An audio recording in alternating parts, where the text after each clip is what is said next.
Welcome Moriyam, Savita welcome.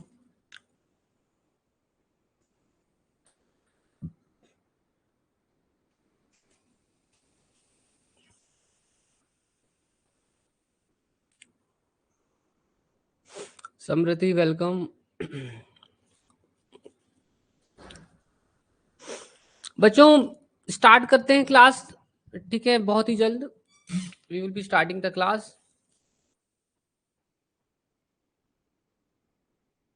सभी लोग मुझे कमेंट करके बता देना, are you getting my sound and audio and video is clear और not? Okay, let me know. Welcome समृति।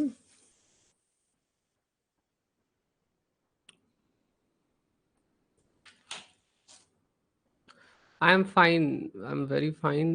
थोड़ा आप लोगों को भी रेस्ट मिल गया होगा।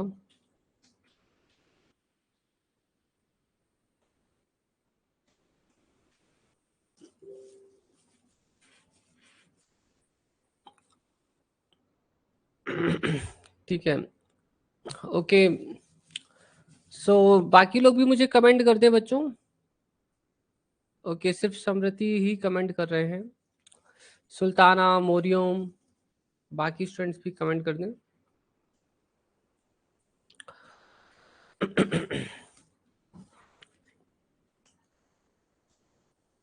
Okay, so I think we can now start the class.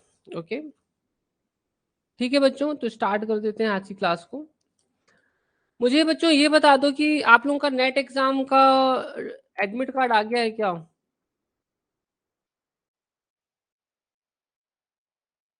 Relativistic mechanics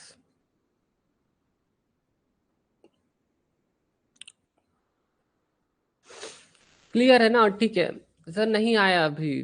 ठीक है, चिंता नहीं करो, हो सकता है, मुझे लग रहा है थोड़ा सा डिले हो सकता है।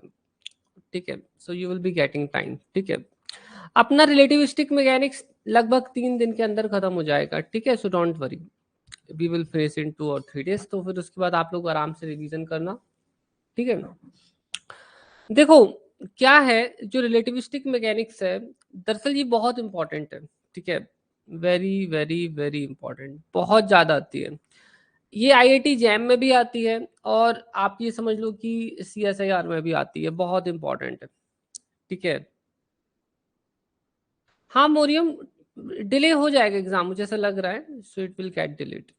ठीक है, डोंट वरी। तो अपन लोग क्या करेंगे, रिलेटिविस्टिक मैकेनिक्स से डायरेक्टली क्वेश्चन सॉल्व कैसे करते हैं इन चीजों पर बात कर लेते हैं। ठीक है, let's talk on all these things. तो स्टूडेंट, सबसे पहले हमें रिलेटिविस्टिक मैकेनिक्स पढ़ने के पहले हमें सबसे पहले समझना पड़ेगा व्हाट इज रिलेटिव। है ना, रिलेटिव का मतलब क्या होता है ना, रिश्तेदार वाले रिलेटिव्स की बात नहीं कर रहा हूँ। हम बात करें, वेलकम सूरज, अब सब लोग आ गए। ठीक है, तो सभी लोगों ने अच्छे से रेस्ट कर लिया है ना? कल क्लास नहीं थी, so I think everyone has taken rest. है ना, मैं भी काफी फ्रेश महसूस कर रहा हूँ आज। ठीक है, सो बच्चों अब देखो, ठीक है, रिलेटिव का मतलब क्या होता है? With respect to one and another. देखो अपन लोग किसी भी चीज को इस दुनिया में बड़ा या छोटा नहीं बोल सकते हैं। हर चीज एक दूसरे की रिस्पेक्ट में बड़ी या छोटी होती है। ठीक है, जैसे कि अगर हम बोलें कि यार अर्थ तो बहुत बड़ी है ना, हमारे सामने तो अर्थ बहुत बड़ी है, तो हम तो अर्थ के सामने कुछ भी नहीं है, चींटी के भी बराबर नहीं है। मगर वहीं अगर हम देखें जुपिटर को, तो जुपिटर के सामने अर्थ कुछ नहीं है, राइट? ठीक है, और फिर उसके बाद अगर हम जुपिटर को सोचते हैं बड़ा है, तो फिर सन आ जाता है, सन और भी बड़ा है ना, सन इज इवन बिगर। तो इस दुनिया में बड़े और छोटे की एक्चुअली में कोई परफेक्ट डेफिनेशन है ही नहीं। हर चीज एक्चुअली में रिलेटिव में होती है। ठीक है, कौन बड़ा है कौन छोटा है, हम ये सिर्फ तभी बता सकते हैं जब हम कंपेयर करें, कंपैरिजन करते हैं। ठीक है, तो रिलेटिव का मतलब होता है विथ रिस्पेक्ट टू। है ना, रिलेटिव का मतलब होता है with respect to, with respect to. अब बच्चों चलो एकदम बेसिक लेवल पर आते हैं। ठीक है, एकदम बेसिक फंडामेंटल पर आते हैं। आप लोगों को मुझे मालूम है कुछ फंडामेंटल चीजें आप लोग पहले से जानते भी हो, ठीक है, सो डोंट वरी, ठीक है, मैं ज्यादा टाइम नहीं दूंगा, ठीक है। देखो ये मान लो बिल्लू है, ठीक है, और जो बिल्लू है वो आगे जा रहा है, ठीक है, और ये घर से निकला था अपने, और ये अब आगे जा रहा है, ठीक है। तो अपन अब इसकी स्पीड मेजर करते हैं, लेट्स मेजर द स्पीड। तो इसने मान लीजिए कि कितना कितना डिस्टेंस कवर किया, 2 मीटर डिस्टेंस कवर किया, कितने टाइम पर किया, पहला ही स्लाइड चल रहा है सिर्फ, कितने टाइम में कवर किया, 2 सेकेंड्स में। तो इसकी स्पीड कितनी हो गई, स्पीड कितनी आई, तो इसकी स्पीड कितनी होगी बच्चों बताओ, अगर इतना डिस्टेंस ये कवर करता है, इतने टाइम में कवर करता है, तो इसकी वेलोसिटी कितनी होगी, बता सकते हैं, मतलब स्पीड मतलब velocity, what it will B, ठीक है, डोंट वरी अबाउट, ठीक है, वेक्टर्स राइट नाउ, ठीक है, क्या होगी इसकी वेलोसिटी, 1, ठीक है, x upon T that is equal to 2/2 that is equal to 1। तो ये किसके रिस्पेक्ट में है ना, so it is with respect to whom, whom के रिस्पेक्ट में, आप समझ में आया, so it is with respect to whom. तो जब हम होम के रिस्पेक्ट में निकाल रहे थे तो होम कहाँ था, होम रेस्ट पर था। तो हम जिस चीज के रिस्पेक्ट में कोई भी चीज को मेजर करते हैं किसी वेलोसिटी को, तो वो चीज क्या हो जाती है, ऑटोमेटिकली रेस्ट पर चली जाती है, ठीक है। तो ये हमारा घर क्या है, रेस्ट पर कहलाएगा। अब बच्चों देखो, तो what I will be doing, यहां पर हमारे पास दो लोग ले लेते हैं, एक बिल्लू और एक टिल्लू, ठीक है, so this is Billu and here is Tillu.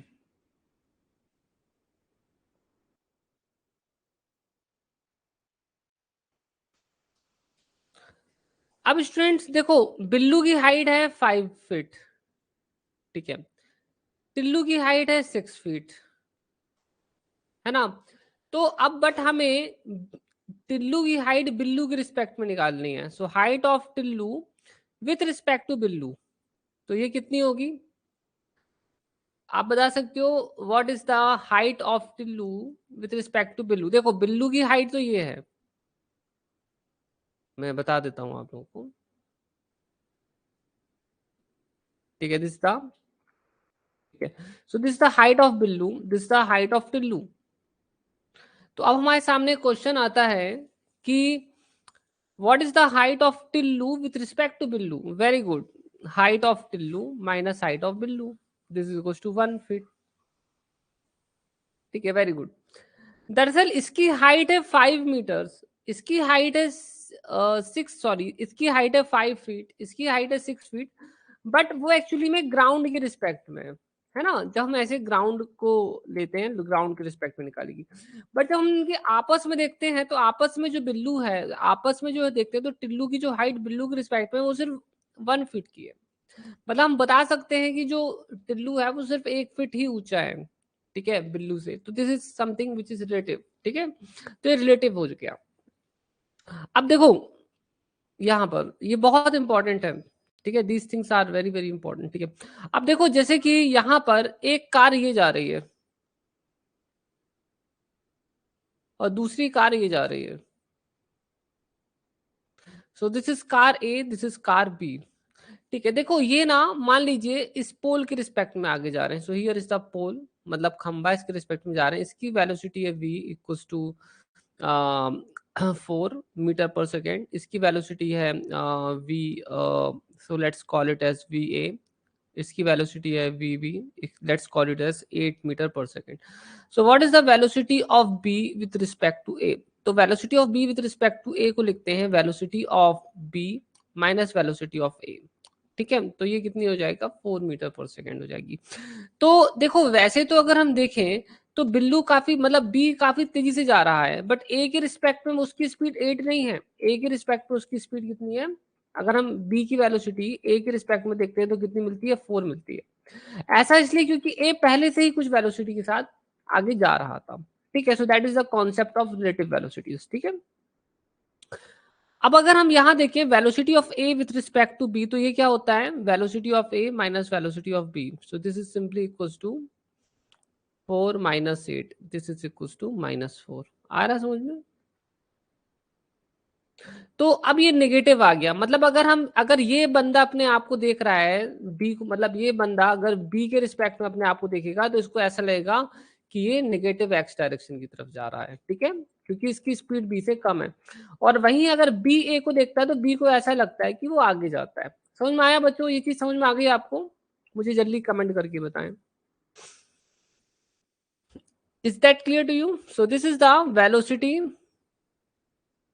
of B with respect to A. This is the velocity of A with respect to B. It's simple. अब देखो यहाँ बच्चों, अब आगे के लिए एक चीज ध्यान रखना, ठीक है, इस चीज को बहुत अच्छे से ध्यान रखना। ये मान लो घर है, ठीक है, यहां से एक कार जा रही है, ये इसकी वेलोसिटी है वी ए, ठीक है, ओके। यहां से तो ये जो वेलोसिटी है वी ए किसके रिस्पेक्ट में है, घर के रिस्पेक्ट में है ना। यहां से एक और कार जा रही है, ठीक है, इसकी स्पीड है V B, so this is A, this is B. जब अपन वेलोसिटी वी ए बोलते हैं तो उसकी स्पीड इसके रिस्पेक्ट में होती है, और जब वी बी बोलते हैं तो उसकी स्पीड इसके रिस्पेक्ट में होती है। जब मैं क्या बोलता हूं कि मैं निकाल रहा हूं बी की वेलोसिटी ए के रिस्पेक्ट में, velocity of B with respect to A, तो मेरा जो ए होगा वो अब रेस्ट पर आ जाएगा, it will come to rest. ऐसा क्यों? ऐसा इसलिए हो गया क्योंकि अब मैं वेलोसिटी किसके टर्म्स में बोल रहा हूँ, बी की वेलोसिटी ए के रिस्पेक्ट में बोल रहा हूँ, तो मैं जिसके रिस्पेक्ट में वेलोसिटी बोलूंगा वो चीज एक्चुअली में रेस्ट पर आ जाती है और ये मोशन पर है, एंड दिस इज मूविंग, ठीक है। अब मैं ऐसे भी बोल सकता हूँ, बताता हूँ आपको। I can also write the same thing like this, ठीक है, आप देखते चलो। अब मैं velocity of A with respect to B निकाल देता हूं। मान लीजिए यहां पर जो वी ए है that is less and V B is greater than B, ठीक है, so this is A, this is B. अब क्योंकि मैंने velocity of A with respect to B लिया है तो इसलिए बी अब इस बार रेस्ट पर आ जाएगा, ठीक है। तो रेस्ट पर कौन आएगा, ये कंप्लीटली रिलेटिविस्टिक का खेल है, ठीक है। आप जिसके रिस्पेक्ट में लेते हो, जैसे हमने यहाँ बी के रिस्पेक्ट में लिया तो बी रेस्ट पर आ गया, यहाँ हमने ए के रिस्पेक्ट में लिया ए रेस्ट पर आ गया, यहाँ ये वेलोसिटी घर के रिस्पेक्ट में थी, घर रेस्ट पर आ गया। समझ में आई बात आप लोगों को? मुझे थोड़ा कमेंट करके बताओ बच्चों, is that clear to you? Is this concept clear to all of you? आप लोग एक चीज नोट करना कि वी ए बी में बी नेगेटिव, ठीक है, एंड वी बी ए में बी पॉजिटिव, ठीक है, but V A B is always equal to V A B is always equal to V B A, अगर हम मैग्नीट्यूड निकालते हैं, अगर हम क्या निकालते हैं, मैग्नीट्यूड सिर्फ देखते हैं, so in that case okay. So we have already done a question actually based on this, ठीक है। तो मैं यहाँ पर जो है एक क्वेश्चन देखता हूँ जो मुझे अभी मिल जाता है तो मैं आपको अभी करा देता हूँ। ये क्वेश्चन एक आया था जस्ट में,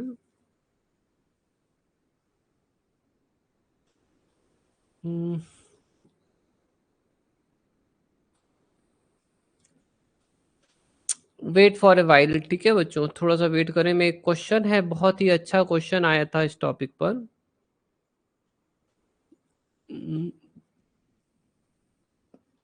आई am just searching where is that question.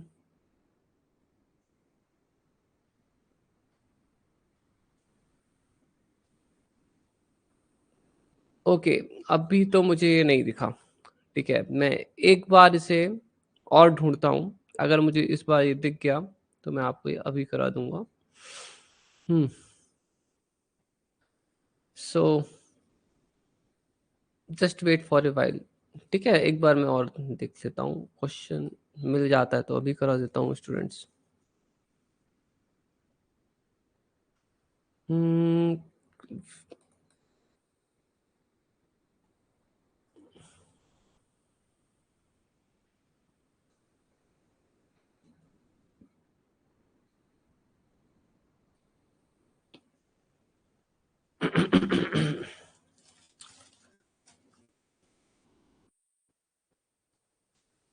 Searching. Okay बच्चों, थोड़ा वेट करना।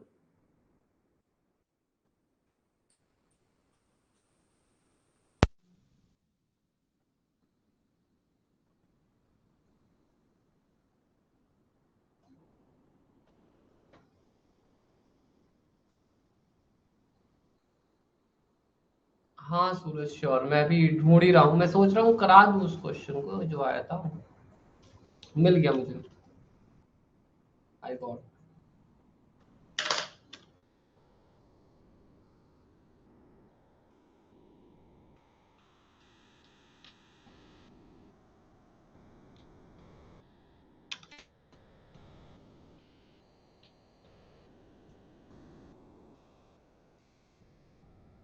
ओपन हो रहा है, ठीक है, थोड़ा सा वेट करें। सर डाउट क्लियरिंग सेशन कब लोगे? हाँ जयश्री, काफी बच्चे वेट कर रहे हैं।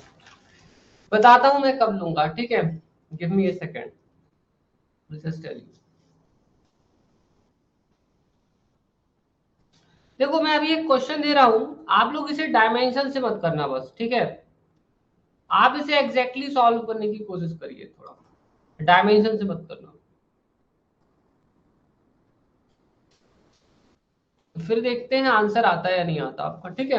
हाँ देखो, सॉल्व करिए, ये है जस्ट 2019 का क्वेश्चन, ठीक है। डायमेंशन से मत करना, डायमेंशन से तो तुरंत आ जाएगा, एग्जैक्टली सॉल्व करना है, ठीक है। देखो बच्चों, देखो जो आप लोग पूछ रहे हो ना डाउट क्लियरिंग का, मैं बता देता हूँ। देखो मैंने कल तक क्वांटम मैकेनिक्स की जो बची हुई रिकॉर्डिंग्स थी वो कंप्लीट करा किया हूँ मैं, है ना।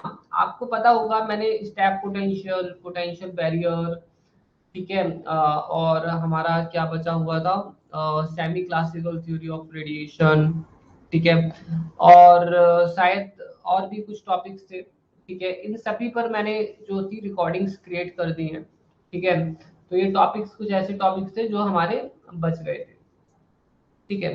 या हाँ, अट्रैक्टिव डेल्टा पोटेंशियल मेरे से भी ज्यादा आपको याद है, ठीक है। तो ये 4 टॉपिक्स पर मुझे वीडियोस बनाने में लगभग 3 से 4 दिन का टाइम लग गया। तो मैं कल ही, एक्चुअली मैं कल ही फ्री हुआ हूँ, ठीक है, इन सारी चीजों से। तो मैं अब आज की आपकी क्लास कल या परसों में एक डाउट क्लियरिंग क्लास ऑर्गेनाइज में कर दूंगा। क्या है, मैं एक्चुअली में सुबह शाम पूरी तरह से बिजी हो गया रिकॉर्डिंग्स बनाने में, ठीक है। मैं सोचा जल्दी जल्दी बना देता हूँ, ठीक है, ताकि आप लोग देख सको, ठीक है। तो अब मैं थोड़ा फ्री हुआ हूँ, आज ही से फ्री हुआ हूँ एक्चुअली में आज, तो मैं अब करूंगा, ठीक है। अब कल परसों नरसों में मैं कर देता हूँ, बना देता हूँ, ठीक है। तो अपन डाउट क्लियरिंग क्लास लेंगे, अपन हो सकेगा तो एक जूम मीटिंग भी कर लेंगे बाकी टीचर्स के साथ, that there you can share your problems also, ठीक है, वो भी कर लेंगे। सो कोई इशू नहीं है, we will be doing that, है ना। ओके सो बच्चों करें इसे, ठीक है, बिल्कुल बिल्कुल, मैं तो रहूंगा जूम मीटिंग में, डोंट वरी। जूम नहीं, गूगल मीट में, Google Meet, okay. So two jokers A and B are running at a steady pace. Actually मैं सोच रहा था, मैंने गूगल मीट इसलिए नहीं किया क्योंकि मैं सोच रहा था कि क्लासिकल खत्म हो जाए फिर गूगल मीट कर देंगे, डाउट क्लियरिंग सेशन तो अपन कर लेंगे, डोंट वरी, ठीक है। ठीक है, बाकी गूगल मीट सोच रहा था क्लासिकल भी खत्म हो जाए तो आराम से करते हैं, ठीक है। सो ठीक है, so two jokers A and B are running at a steady pace around a circular track. A takes t time where B takes t b time to complete one round, assuming that they have started together. What will the time taken by A to overtake B? Sir bar, sir आप, नहीं नहीं मैं blur तो नहीं हूँ, समझती ये आपकी तरफ से टैग इशू है, ठीक है। तो that's tag issue from your side. दरअसल मैंने गूगल मीट इसलिए भी नहीं लिया क्योंकि अभी मुझे मालूम है कि आप लोगों की क्लासेस चल रही हैं। अगर मैं एक दिन में गूगल मीट भी लूंगा, क्लास भी लूंगा, तो आपके पास ज्यादा टाइम नहीं बचेगा पढ़ाई करने का, इसलिए मैंने अभी ज्यादा कुछ किया नहीं, ठीक है। सो बच्चों किसी का आंसर आया क्या अभी, थोड़ा बताओ, anyone got any answer right now? हाँ ठीक है, आंसर आ रहा है बच्चों, देखो थोड़ा।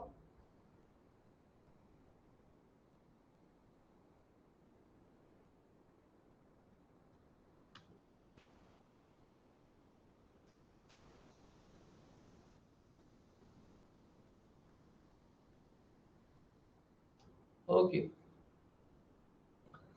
सूरज का आ गया है, ठीक है, ओके फाइन, ठीक है। बच्चों राइट आंसर जो है ना वो एक्चुअली मैं ऑप्शन डी। चलो मैं थोड़ा सॉल्व पे बता देता हूँ, ठीक है। डायमेंशन से तो आप देख सकते हो कि टाइम का डायमेंशन सिर्फ इसी के पास है, ठीक है। देखो अब क्या होता है। So two joggers A and B are running at a steady pace around a circular track.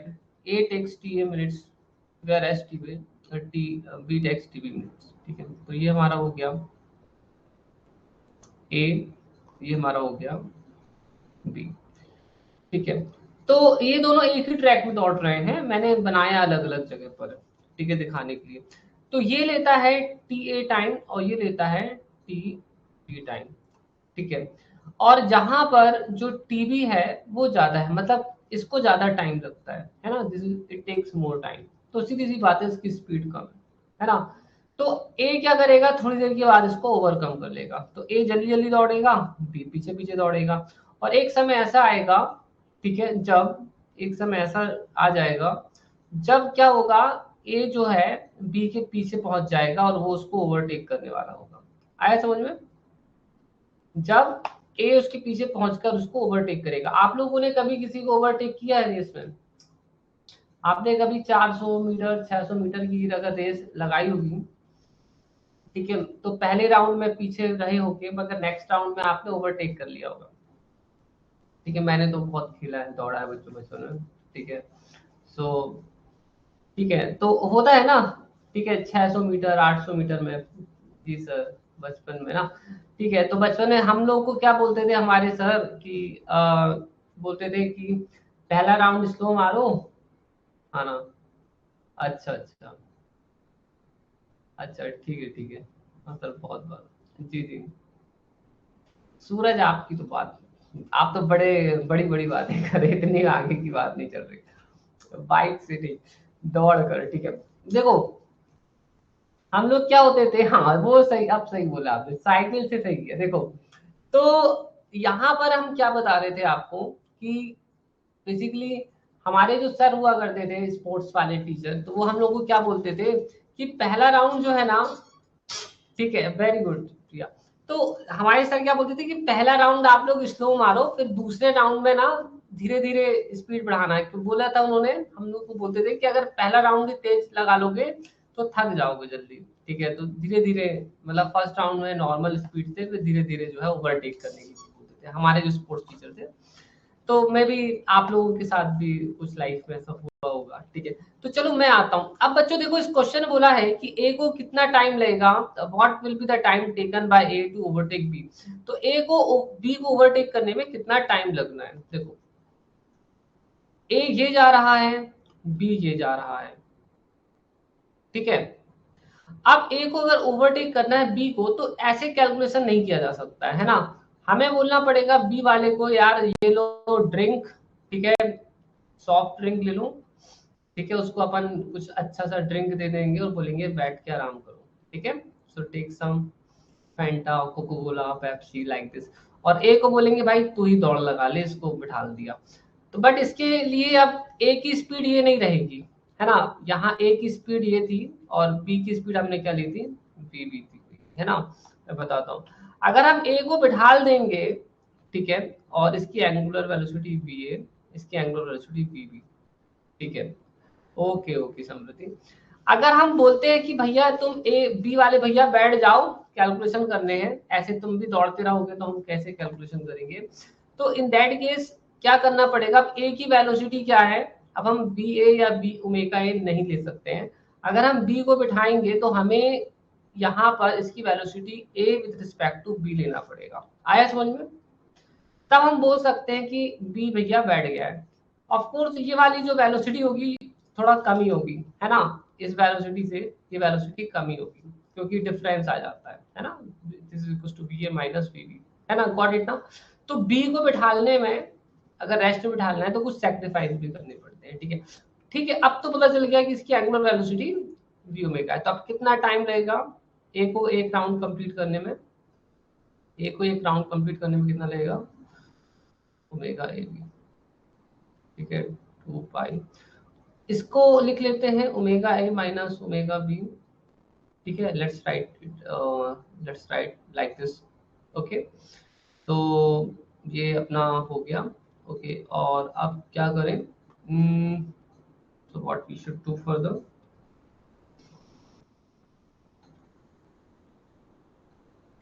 इसको जो है 2 pi upon T minus 2 pi upon T भी लिख सकते हैं, और ये हमारा हो जाएगा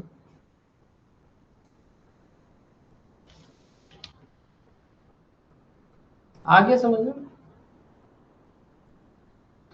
सबको क्लियर है? किसी कोई ऐसा जिसको कोई डाउट हो तो पूछ लेना, ठीक है? Is that clear to all of you? बताओ जल्दी। ठीक है, वैसे तो ये क्वेश्चन कुछ ज्यादा ही सरल था, ठीक है, डायमेंशन से तो डायरेक्टली ही हो जाएगा, बट अभी चलता है, फर्स्ट क्वेश्चन है, ठीक है।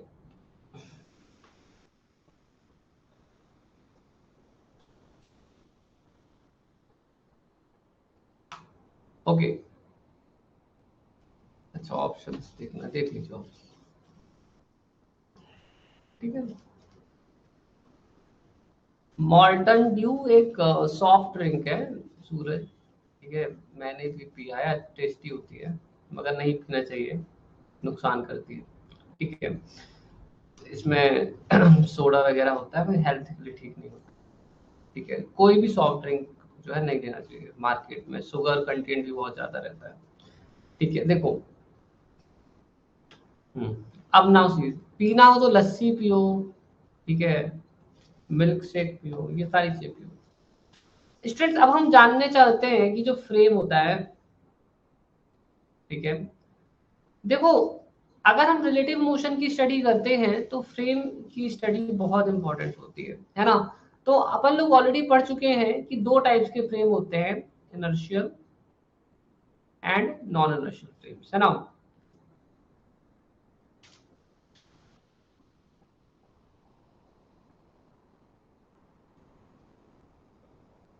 दो टाइप्स के फ्रेम ऑफ रेफरेंस हैं, एक तो इनर्शियल फ्रेम ऑफ रेफरेंस, एक non inertial frame of reference, ठीक है।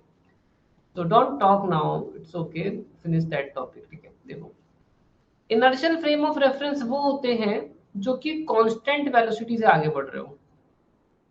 ये क्या होते हैं? ये वो होते हैं जो कांस्टेंट वेलोसिटी से आगे बढ़ रहे हो। नॉन इनर्शियल, तो इसमें क्या होता है, वेलोसिटी कांस्टेंट होती है। Non inertial frame of reference वो होते हैं जिन पे एक्सेलरेशन होता है, ठीक है, या रोटेटिंग फ्रेम्स होते हैं, ठीक है, रोटेटिंग फ्रेम्स होते हैं। कुल मिलाकर ऐसा कोई भी फ्रेम जिसमें सूडो फोर्स एग्जिस्ट करते हैं उन्हें हम कहते हैं non inertial frame. Non inertial frame में न्यूटन्स लॉ होल्ड नहीं करते हैं, ये वो फ्रेम्स होते हैं जिनमें न्यूटन्स लॉ होल्ड करते हैं, ठीक है। ये तो आप ऑलरेडी पढ़ चुके हो, तो मैं इसमें ज्यादा डिटेल में नहीं जाऊंगा। अब हम बात करते हैं कि एक्चुअली फ्रेम होता क्या है। तो व्हाट इज फ्रेम बच्चों? फ्रेम होता क्या है, ठीक है। तो मैं यहाँ कोई फोटो फ्रेम के बारे में नहीं पूछ रहा हूँ, तो बात कर रहा हूँ, आई एम टॉकिंग फिजिक्स में फ्रेम क्या होता है, ठीक है। देखो यार, एक ऑब्जेक्ट है यहाँ पर, इसकी पोजीशन डिफाइन करनी है, कैसे करोगे? तो उसके लिए हमें एक कोऑर्डिनेट सिस्टम की जरूरत पड़ेगी, एक्स वाई जेड, और अब हम इसकी पोजीशन इसके रिस्पेक्ट में लिखेंगे, X Y Z. Got it? अब दो केसेस होते हैं, या तो आप अब इस चीज को ऐसे, मतलब यहाँ पर अब कभी कभी ऐसा होता है कि ऑब्जेक्ट आगे जा रहा है, तो किसके रिस्पेक्ट में जा रहा है? एच फ्रेम के रिस्पेक्ट में जा रहा है, ठीक है। कई बार क्या होता है कि फ्रेम ही आगे जा रहा है और ऑब्जेक्ट इसके अंदर रेस्ट पर आराम कर रहा है, ठीक है। आप समझ रहे हो दोनों में क्या है? देखो बताता हूँ मैं आपको, या ऐसे ले लो कि ये फ्रेम हो गया, इसके अंदर इसको एच डिस्क फ्रेम के अंदर बिठा दो आराम से रेस्ट पे, और फ्रेम को आगे खींच दो, ठीक है। यहाँ समझने की कोशिश करना मैं क्या बोल रहा हूँ। देखिए, हमारा यहाँ पर एक हम फ्रेम क्या होता है? फ्रेम वो होता है जिसकी मदद से हम ऑब्जेक्ट की पोजीशन को स्पेसिफाई करते हैं, या उसकी वेलोसिटी को स्पेस में स्पेसिफाई करते हैं, या उसके एक्सेलरेशन को, या उसके ओरिएंटेशन को। अब दो चीजें हो सकती हैं, ऑब्जेक्ट उस फ्रेम के रिस्पेक्ट में आगे जा रहा होगा, तो इट इज लाइक दिस। या आप ऐसे कर सकते हो कि उसी ऑब्जेक्ट को किसी और फ्रेम में, एच फ्रेम में आराम से बिठा दो, ठीक है। तो ऑब्जेक्ट फ्रेम में तो आराम से बैठा हुआ है, बट वो फ्रेम आगे जा रहा है। सो दोनों इक्विवेलेंट कंडीशन ही है ना? Both are equivalent condition. Did you understood this thing? ठीक है, कुल मिलाकर फ्रेम की जरूरत हमें पड़नी ही पड़नी है, बिना फ्रेम के हम रिलेटिविस्टिक मैकेनिक्स पढ़ ही नहीं पाएंगे। ठीक है, क्योंकि अगर हमें किसी भी ऑब्जेक्ट की अगर वेलोसिटी को स्पेसिफाई करना होगा या उसकी पोजीशन को स्पेसिफाई करना होगा तो हमें कोई ना कोई फ्रेम तो चाहिए, और हम जिस फ्रेम के रिस्पेक्ट में वेलोसिटीज को डिफाइन करते हैं, ठीक है, उस फ्रेम को हम कहते हैं laboratory frame. Laboratory frame, usually laboratory frame हमारा रेस्ट फ्रेम होता है। ठीक है, ये वो फ्रेम होता है जिसके रिस्पेक्ट में हम हमारे ऑब्जेक्ट्स की स्पीड या पोजीशन मेजर करते हैं, या जिसके रिस्पेक्ट में हम एक्सपेरिमेंट्स करते हैं, उसे हम लेबोरेटरी फ्रेम कहते हैं, और ये यूजली रेस्ट फ्रेम ही होता है। ठीक है, ओके। अब मुझे आप लोग ये समझ में नहीं आया स्टेट क्या बोल रहे हैं। ठीक है, ये चीज समझ में आ गई। देखो, कोई भी फ्रेम जिसके रिस्पेक्ट में आप मेजरमेंट करते हो पोजीशन का या वेलोसिटी का एटसेट्रा एटसेट्रा, उसे लेबोरेटरी फ्रेम कहते हैं। अब यहाँ दो चीजें होती हैं। पहली चीज तो यहाँ पर ये होती है कि आपका कोई ऑब्जेक्ट जा रहा है तो ऐसे जा सकता है, या आपका कोई ऑब्जेक्ट है तो आप उसे किसी और फ्रेम में बैठा दो और वो फ्रेम आगे जा रहा है, ऑब्जेक्ट आगे नहीं जा रहा है, तो भी बात वही है, दे आर इक्विवेलेंट।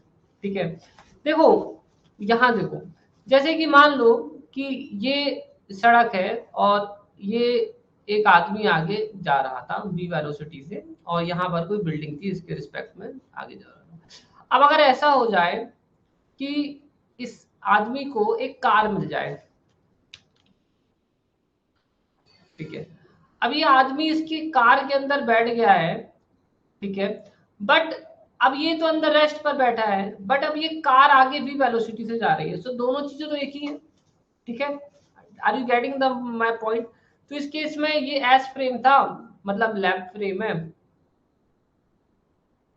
ठीक है, और अब यहाँ पर क्या है कि यहाँ पर एक दूसरा फ्रेम एस डैश की एंट्री तो हो गई है, बट ऑब्जेक्ट उसके अंदर आराम से बैठा हुआ है, वो फ्रेम आगे जा रहा है। दोनों केस में ऑब्जेक्ट की मतलब हमारा जो बिल्लू है उसकी स्पीड दोनों ही केसेस में उतनी ही है।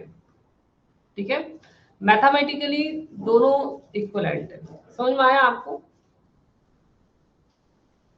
मुझे कमेंट करके बताएं बच्चों, समझ में आया आप लोगों को what is going on?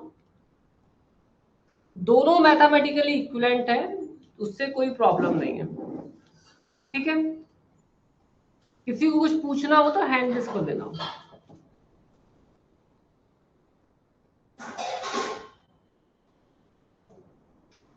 Clear है? Okay, good good, perfect. मैं एक बार लैब फ्रेम को यहाँ पर अच्छी तरह से एक्सप्लेन कर देता हूँ। ठीक है, अगर आप लोगों ने नहीं समझा तो एक बार फिर सुनो। अगर हमारा ऑब्जेक्ट आगे जा रहा है तो इसकी स्पीड हम कैसे डिफाइन करेंगे? किसी ना किसी फ्रेम के रिस्पेक्ट में ही डिफाइन करेंगे ना। ठीक है, कितनी दूर जा रहा है, कितने समय में जा रहा है, तो आप कहाँ से मैसेज कर रहे हैं? जैसे लास्ट टाइम क्या हुआ था, हमने एक घर बनाया था और बिल्डू आगे जा रहा था, तो उसकी वेलोसिटी निकाली थी ना 1 मीटर पर सेकेंड, किसके रिस्पेक्ट में निकाली थी? इसके रिस्पेक्ट में। उसी तरह से हमें यहाँ पर किसी ना किसी फ्रेम की जरूरत होगी ना, अगर हमें पार्टिकल को एक्स की पोजीशन वेलोसिटी डिफाइन करनी है, तो वो हम यहाँ पर घर ना लेकर हम क्या ले रहे हैं? कोऑर्डिनेट। ठीक है, एस फ्रेम ले रहे हैं। ठीक है, और यही फ्रेम जिसके रिस्पेक्ट में हम मेजरमेंट करते हैं उस फ्रेम को लैब फ्रेम कहते हैं। आया समझ में? This is called lab frame. और अगर क्योंकि वेलोसिटी आप इसके रिस्पेक्ट में मेजर करोगे तो ये तो रेस्ट पर ही आ जाएगा, और it is rest frame also. Understood? It's very easy concept.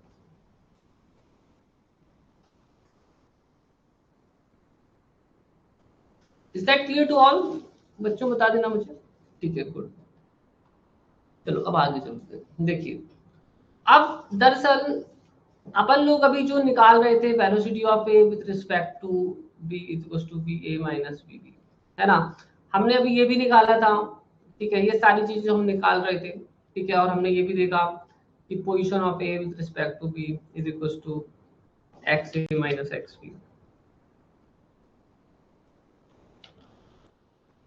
ठीक है, लाइक बच्चों ये दरअसल क्या है, ये सब नॉन रिलेटिविस्टिक के लिए ट्रू है, नॉन रिलेटिविस्टिक केस के लिए, सॉरी ये सब तब के लिए ट्रू है, अगर मैं एकदम सही मायने बोलूं तो ये तब के लिए ट्रू है जब हमारे स्पीड जो होती है it is very very less than the speed of light. ठीक है, जब हमारी स्पीड लाइट की स्पीड से बहुत कम होती है तो हम उसे नॉन रिलेटिविस्टिक कहते हैं, है ना, that is called non relativistic case. ठीक है, तो बेसिकली जब हमारी ऑब्जेक्ट की स्पीड लाइट की स्पीड से काफी कम होती है, मतलब बहुत कम होती है, तो ये सारे रूल्स अच्छी तरह से काम करते हैं। ठीक है, these rules work very very well. But अगर हमारी स्पीड लाइट की स्पीड के कंपेरेबल में हो, मतलब जैसे ए की स्पीड लाइट की स्पीड के बराबर हो, बी की स्पीड लाइट की स्पीड के बराबर हो, तो फिर ये फॉर्मूला काम नहीं करेगा।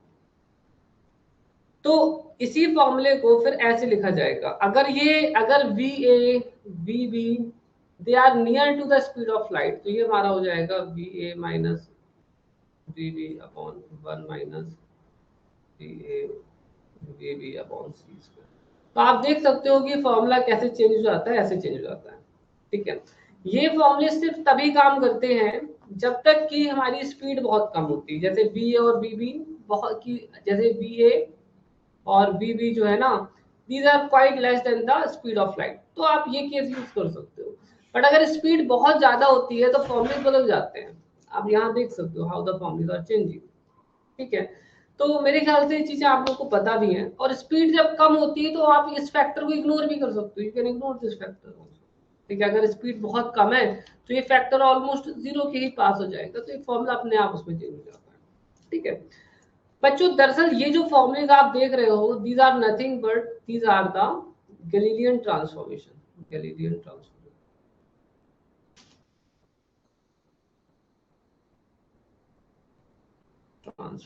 ठीक है, दीज आर गैलीलियन ट्रांसफॉर्मेशन। तो गैलीलियन ट्रांसफॉर्मेशन क्या होते हैं वो मैं अभी आपको बता दूंगा। ठीक है, so better to just talk about Galilean transformation right now. Have you heard about this बच्चों, Galilean transformation before this?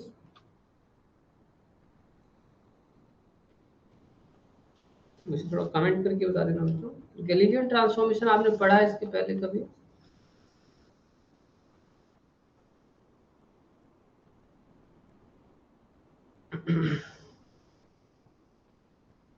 Okay fine, पढ़ा है। चलो अब मैं यहाँ थोड़ा शॉर्ट में आपको बता देता हूँ कि गैलीलियन ट्रांसफॉर्मेशन क्या होता है। ठीक है, so that will make your concept better. ठीक है, very good very good, read.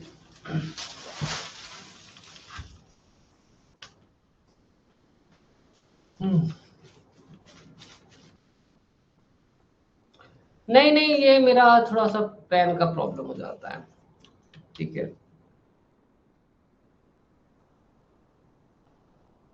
कोई लैग नहीं है। ठीक है, देखो अब गैलीलियन ट्रांसफॉर्मेशन क्या होते हैं इसे समझते हैं।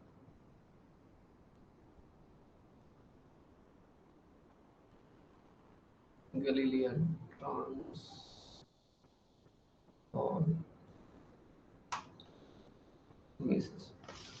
ठीक है देखो, इट्स वेरी इजी। सो एक फ्रेम ये हो गया एस फ्रेम, और एक फ्रेम हमारे पास ये हो गया। ठीक है, और ये हमारा एक पॉइंट हो गया, पॉइंट पी। ठीक है, पॉइंट पी के जो कोऑर्डिनेट्स हैं वो हैं एक्स वाई और जेड। ठीक है, इट्स ओके। ठीक है, और टाइम भी दे दो। ठीक है, अब ये तो हमारे इसके इस वाले फ्रेम के रिस्पेक्ट में है, ये जो कोऑर्डिनेट्स आपने अभी देखे हैं these are with respect to this frame,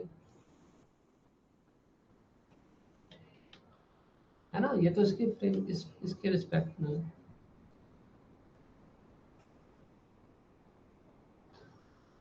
अब अगर हम लोग एस्टेस फ्रेम की बात करें जो कि आगे जा रहा है v वेलोसिटी से along the x direction,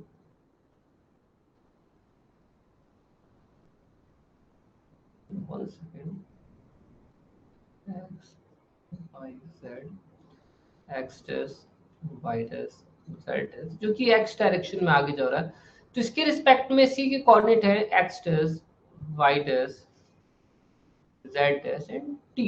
time नहीं बदलता है ना, गैलीलियन ट्रांसफॉर्मेशन ये कहता है कि दोनों फ्रेम में टाइम एक जैसा चलेगा। हालांकि इसी पॉइंट की जो कोऑर्डिनेट्स हैं, ठीक है, इसी पॉइंट्स की जो कोऑर्डिनेट है दूसरे वाले फ्रेम में थोड़े से अलग होंगे, है ना, और वो आपको पता भी चल रहा है कि क्यों होंगे अलग, ठीक है, why they will be bit different, ठीक है, तो ये इस तरह से होगा। अब हम यहाँ पर क्या करेंगे कि इन दोनों को आपस में कनेक्ट कर देते हैं, इन दोनों की जो ऑरिजिन हैं इन्हें आपस में कनेक्ट कर देते हैं ऐसे।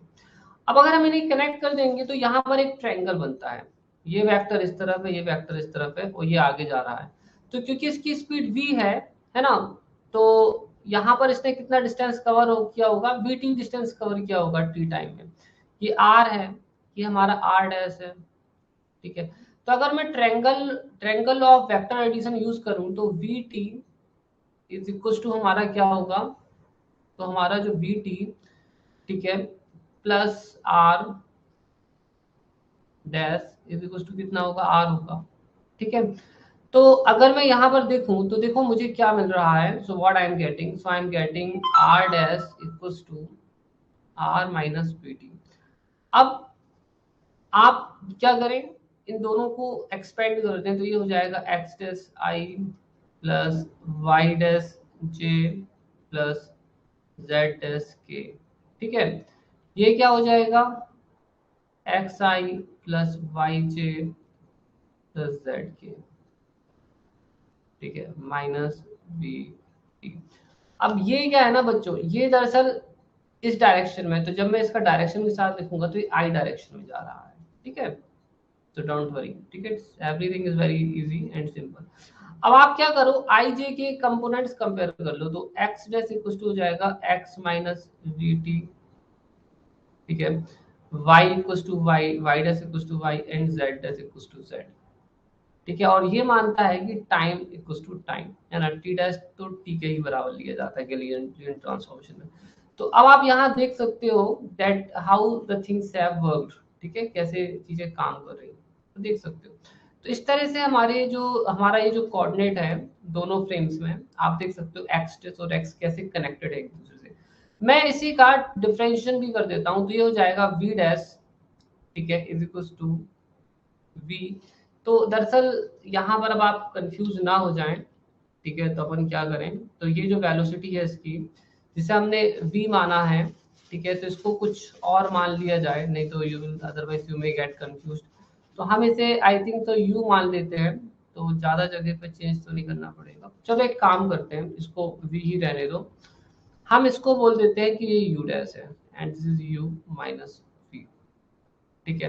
तो बच्चों देख सकते हो कि वेलोसिटी हमें कितनी मिल रही है, ठीक है। So what is this, this is the velocity, ठीक है, ऑफ एस डैश, ठीक है, this sorry this is the velocity of p with respect to S dash, है ना। Let me just write u dash equals to u minus v। मैं आपको बिल्कुल भी कंफ्यूज नहीं करूंगा, आप लोग बस थोड़ा ध्यान से देख लें, ठीक है। So this is the velocity of p with respect to s dash, ठीक है, with respect to s dash, ठीक है, which is equals to u minus v, ठीक है। अब देखो आपको अभी उतना इंसाइट नहीं मिला ना, अब देखो यहाँ पर ये एस फ्रेम है, ये मान लो एस डैश है, ठीक है, this is A point and this is the point p, ठीक है। इसकी स्पीड है इसकी स्पीड हमने कितनी ली रखी है, इसकी स्पीड है द स्पीड ऑफ दिस, तो p की स्पीड एस फ्रेम के रिस्पेक्ट में कितनी है, ठीक है, इट इज u, ठीक है, इट इज u। इसकी स्पीड कितनी है v, ठीक है, और ये क्या लिखा है v, this is what, this is, ये क्या लिखा है u minus v। So what is this, this is the speed of the, this is the speed of the particle p with respect to s dash, तो इसे short में ना u dash लिख देते हैं, u माइनस v। यही वो चीज है जो कि अभी हम लोग पढ़ रहे थे, याद है आपको, वहां पर हम लोग क्या कर रहे थे कि इसको a बोल रहे थे, इसको हम b बोल रहे थे, ठीक है, और velocity of a with respect to b को लिख रहे थे va minus, sorry, velocity of b with respect to a को लिख रहे थे V V minus V. Did you got it? तो आपको जो वहां रिजल्ट्स मिले थे वो कुछ और से नहीं मिले थे, बल्कि गैलीलियन ट्रांसफॉर्मेशन से मिले हुए थे। ठीक है, हालांकि वो काफी इजी थे समझने में इस तरह से, बट एक्चुअली में मेन ऑरिजिन कहाँ से आया है? गैलीलियन ट्रांसफॉर्मेशन से आया है। ये चीज समझ में आ गई आप लोगों को? मुझे थोड़ा कमेंट करते हैं बच्चों, फिर आगे चलते हैं। ठीक है, please comment me. Okay, then we will proceed further.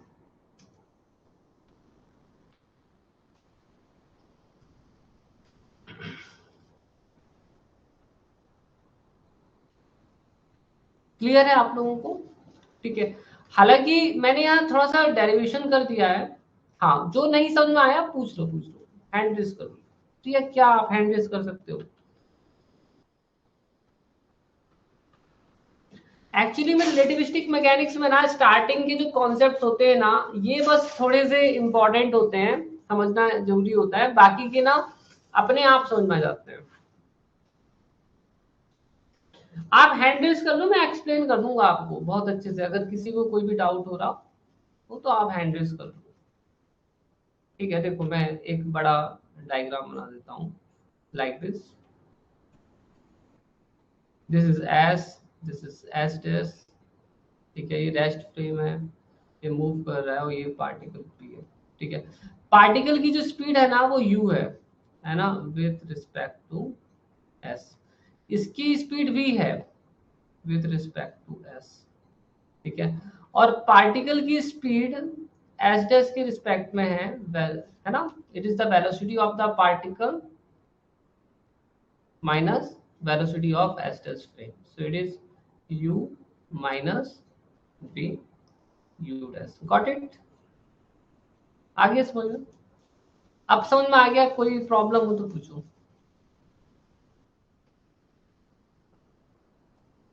ठीक है, यहाँ देखो कोई इश्यूज है तो पूछो। अब तो आई थिंक सो कोई प्रॉब्लम नहीं हो रहा होगा।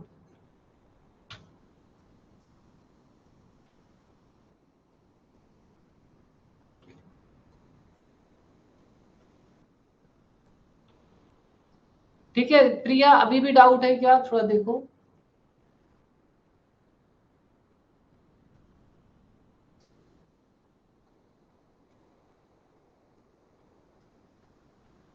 अब क्लियर है? ठीक है, गुड। तो बच्चों चलो अपन अब आगे चलते हैं।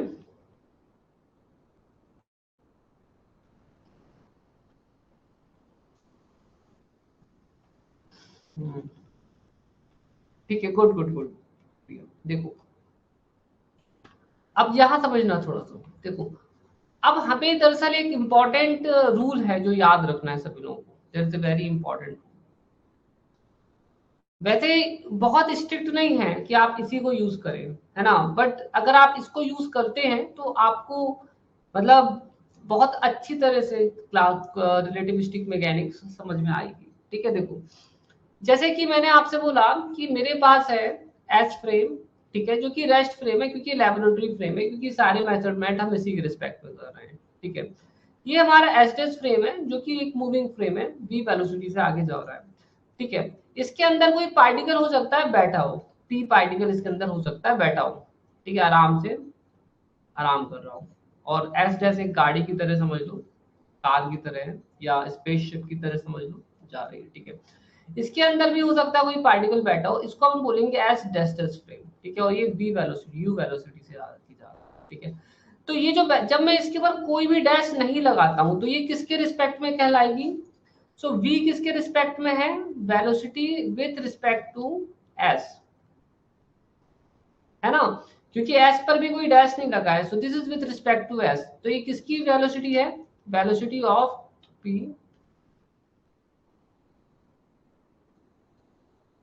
p with respect to s।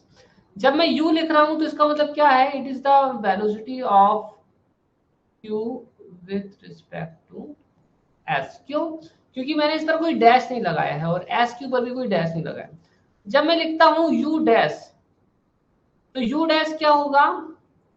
It is the velocity of q with respect to किसके आएगा? s dash. Did you got it? समझ में आया? जब मैं लिखूंगा, ठीक है, ठीक है, u डैश डैश, तो ये क्या हो जाएगा, it is the velocity of q with respect to s dash dash. Did you got it? Which is actually zero, क्योंकि पार्टिकल वहां आराम कर रहा है, बैठा है, जीरो हो जाएगी। ठीक है, ओके, क्योंकि पार्टिकल अपने फ्रेम पर बैठा हो सकता है। ठीक है, so it will go to zero. ठीक है, इन जनरल हम यही मानते हैं कि पार्टिकल अपने खुद के फ्रेम में बैठा होता है।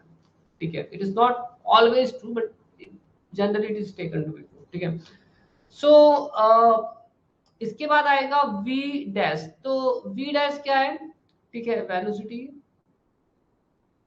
Of p with respect to s dash, क्योंकि पार्टिकल अपने खुद के फ्रेम में बैठा है, it is going to be zero. ठीक है, v डैश डैश क्या है? Velocity of p with respect to s dash dash। Understood this? तो ये साइन कन्वेंशन समझ में आ गए आपको? ठीक है, जब मैं v और u बोलता हूं तो that is, this is with respect to, ठीक है, किसके रिस्पेक्ट में है? ये s फ्रेम के रिस्पेक्ट में। जब मैं डैश बस लगाता हूं तो ये किसके रिस्पेक्ट, सॉरी उल्टा से हो गया बच्चों, सॉरी। जब मैं इस ऐसे लिखता हूं तो एस फ्रेम के रिस्पेक्ट में, मैं जब इस पर डैश लगाता हूं तो it is with respect to S dash frame, और जब मैं डबल डैश लगा देता हूं तो ये हो जाते हैं with respect to S dash dash frame. Got it? ये साइन कन्वेंशन समझ में आ गया? ठीक है, ये एकदम जरूरी तो नहीं है कि हर जगह हर बुक में ऐसा ही चलता है, but many most of the book follow this rule. ठीक है, ओके। अब कभी कोई कंफ्यूजन ना हो, ठीक है, अब कभी कोई कंफ्यूजन ना हो आपको। ठीक है, ओके। अब जैसे कि मैंने यहां पर डायग्राम बनाया, suppose that like this, S s dash और एस डैश डैश। ठीक है, तो मैंने ये डायग्राम बना दिया, आप देख सकते हो। ठीक है, डायग्राम इज डन। अब मैंने इसकी स्पीड लिखी v, तो मैं अपने आप ऑटोमेटिकली अंडरस्टूड हो जाएगा कि एस फ्रेम के रिस्पेक्ट में, और मैं अगर इसकी वेलोसिटी लिख देता हूँ u डैश, तो अब अंडरस्टूड होगा ऑटोमेटिकली कि ये स्पीड किसके रिस्पेक्ट में, इसके रिस्पेक्ट में। आया समझ में? ठीक है, अगर मैं यहाँ पर लिखता हूँ डायग्राम बनाकर, ऐसे डायग्राम बनाकर मैं ऐसे लिखता हूँ, ठीक है, see s s dash s dash dash, तो ये जो स्पीड है, अगर मैंने लिखा v डैश डैश और यहाँ पर लिखा मैंने u, तो आप समझ जाना कि ये जो स्पीड है, ठीक है, ये एस फ्रेम के रिस्पेक्ट में और ये एस डैश डैश के रिस्पेक्ट में। ठीक है, ये एस डैश फ्रेम की स्पीड एस डैश डैश के रिस्पेक्ट में। तो ये कन्वेंशन है, बहुत अच्छी तरह से वर्क करते हैं, मतलब आसानी से आप चीजों को डिस्क्राइब कर सकते हो। ठीक है, अब क्योंकि अब ये चीजें समझ में आ गई हैं, तो मैं अब, आप लोग समझ गए हो तो हम अपन आगे चल सकते हैं। ठीक है बच्चों, आप लोगों ने पढ़ा है क्या माइकलसन मोर्ले एक्सपेरिमेंट? ठीक है, चलो माइकलसन मोर्ले एक्सपेरिमेंट के पहले हम बात कर लेते हैं इधर पे। डू यू नो बच्चों इधर क्या होता है? व्हाट इज इधर? वैसे तो ये होता नहीं है, बट कुछ साइंटिस्टों ने कुछ समय पहले, at in the beginning of the relativistic mechanics, इस कॉन्सेप्ट को रखा था। इधर पता है क्या होता है? इधर इधर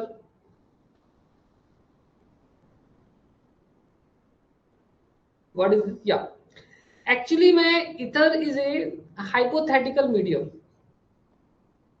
it is assume to B a hypothetical medium. ठीक है, केमिस्ट्री पढ़ो, नहीं ये वो वाला नहीं है, it is not that ether. ठीक है, समझती, इट इज नॉट दैट। ठीक है, चलो बताता हूँ।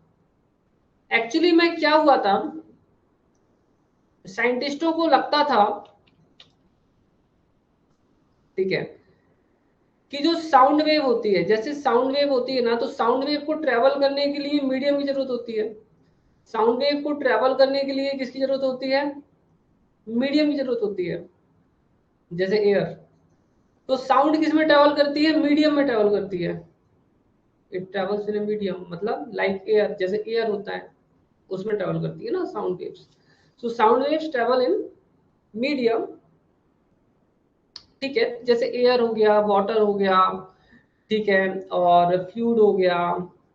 ठीक है, in metals it can also travel. तो ठीक है, सी, तो इस तरह से साइंटिस्टों को लगा कि शायद जो हमारे इलेक्ट्रोमैग्नेटिक रेडिएशन होते हैं, मतलब साफ तौर पर बोला जाए तो लाइट, ठीक है।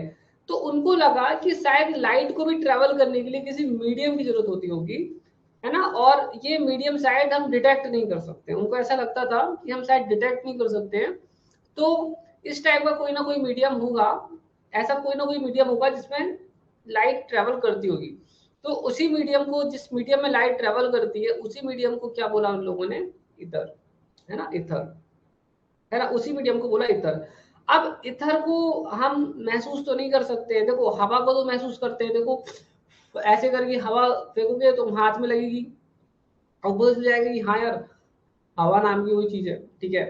बट इधर वो हम नहीं कर सकते हैं, पूछो क्यों? क्योंकि आपको मालूम है कि जो सन है और जो हमारी अर्थ है, इनके बीच में कोई भी एयर नहीं है, तब भी से लाइट जो है वो आ जाती है ना। तो वहां कोई एयर नहीं है और वहां कोई आपको ऐसी चीज दिखेगी भी नहीं ना, अगर अपन वहां जाए भी तो वैक्यूम के अलावा कुछ नहीं मिलेगा, ठीक है।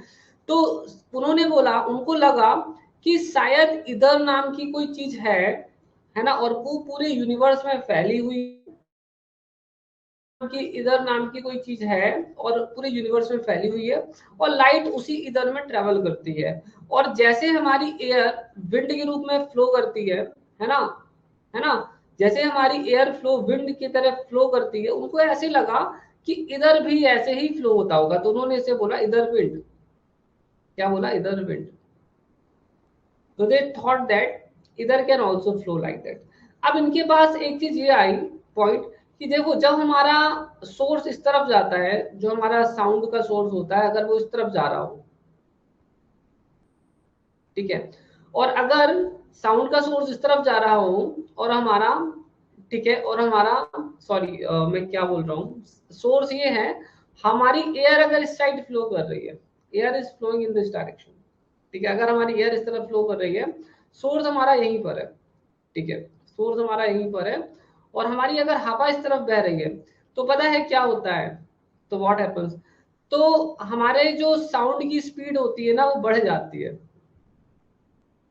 साउंड की जो स्पीड होती है ना, तो अगर यहाँ से निकलने वाला जो साउंड है उसकी स्पीड अगर, ठीक है, वी एस है साउंड की स्पीड, और इसकी हवा की वेलोसिटी अगर वी है, तो जो साउंड की, मतलब साउंड की जो स्पीड हो जाती है ना, वो वी एस प्लस वी हो जाती है, ठीक है।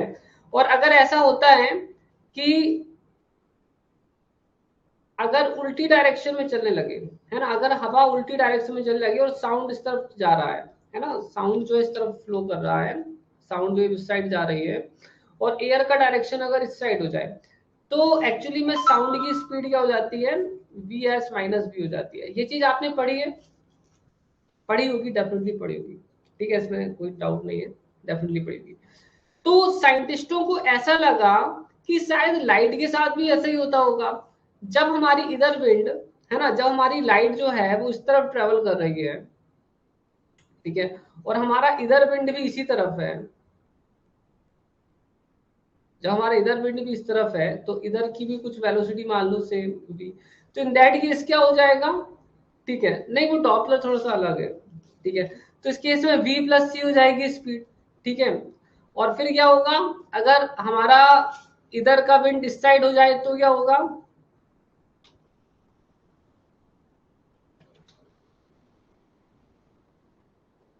और अगर हमारा इधर का जो विंड है उस तरफ हो जाए तो स्पीड कितनी हो जाएगी, सी माइनस वी हो जाएगी, आप समझ रहे हो। तो ये हो जाएगा c plus v c minus v, है ना। तो साइंटिस्टों को लगा कि ऐसा होना चाहिए, है ना, जैसे एयर के साथ होता है, साउंड और एयर के साथ होता है, ठीक है, साउंड का फ्लो, अगर साउंड वेव और एयर एक ही डायरेक्शन में है तो साउंड की स्पीड बढ़ जाती है, अगर साउंड वेव और एयर अपोजिट डायरेक्शन में जा रहे हो तो कम हो जाता है। तो साइंटिस्टों ने ऐसा प्रपोज किया कि इधर नाम की कोई ल्यूमिनोफेरस मीडियम है, बहुत ही थिन है, उसकी डेंसिटी नेग्लिजिबली स्मॉल है, और ये पूरे यूनिवर्स में फैला हुआ है, ठीक है, and we can not detect it, and this इधर does not interact with anything, ठीक है, it is there but we can not see it, we can not observe it, ठीक है, उन्होंने बोला।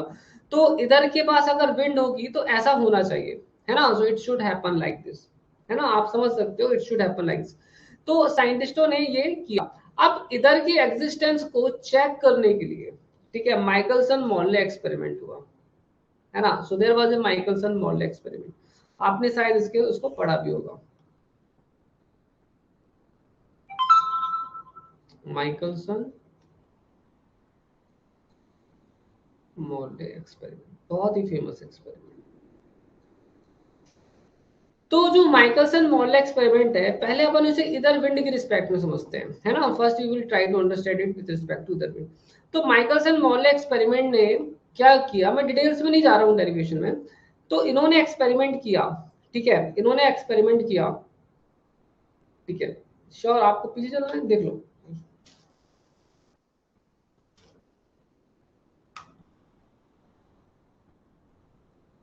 आज तो टाइम का पता ही नहीं चल रहा है।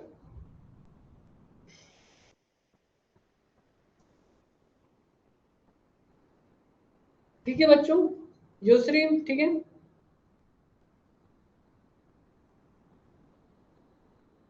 Should we proceed now? ठीक है, डन, गुड।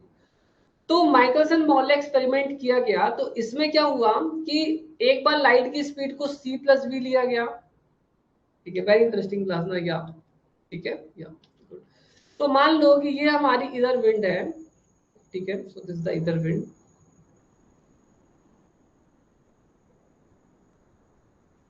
ठीक है। So suppose that ether is flowing in this direction.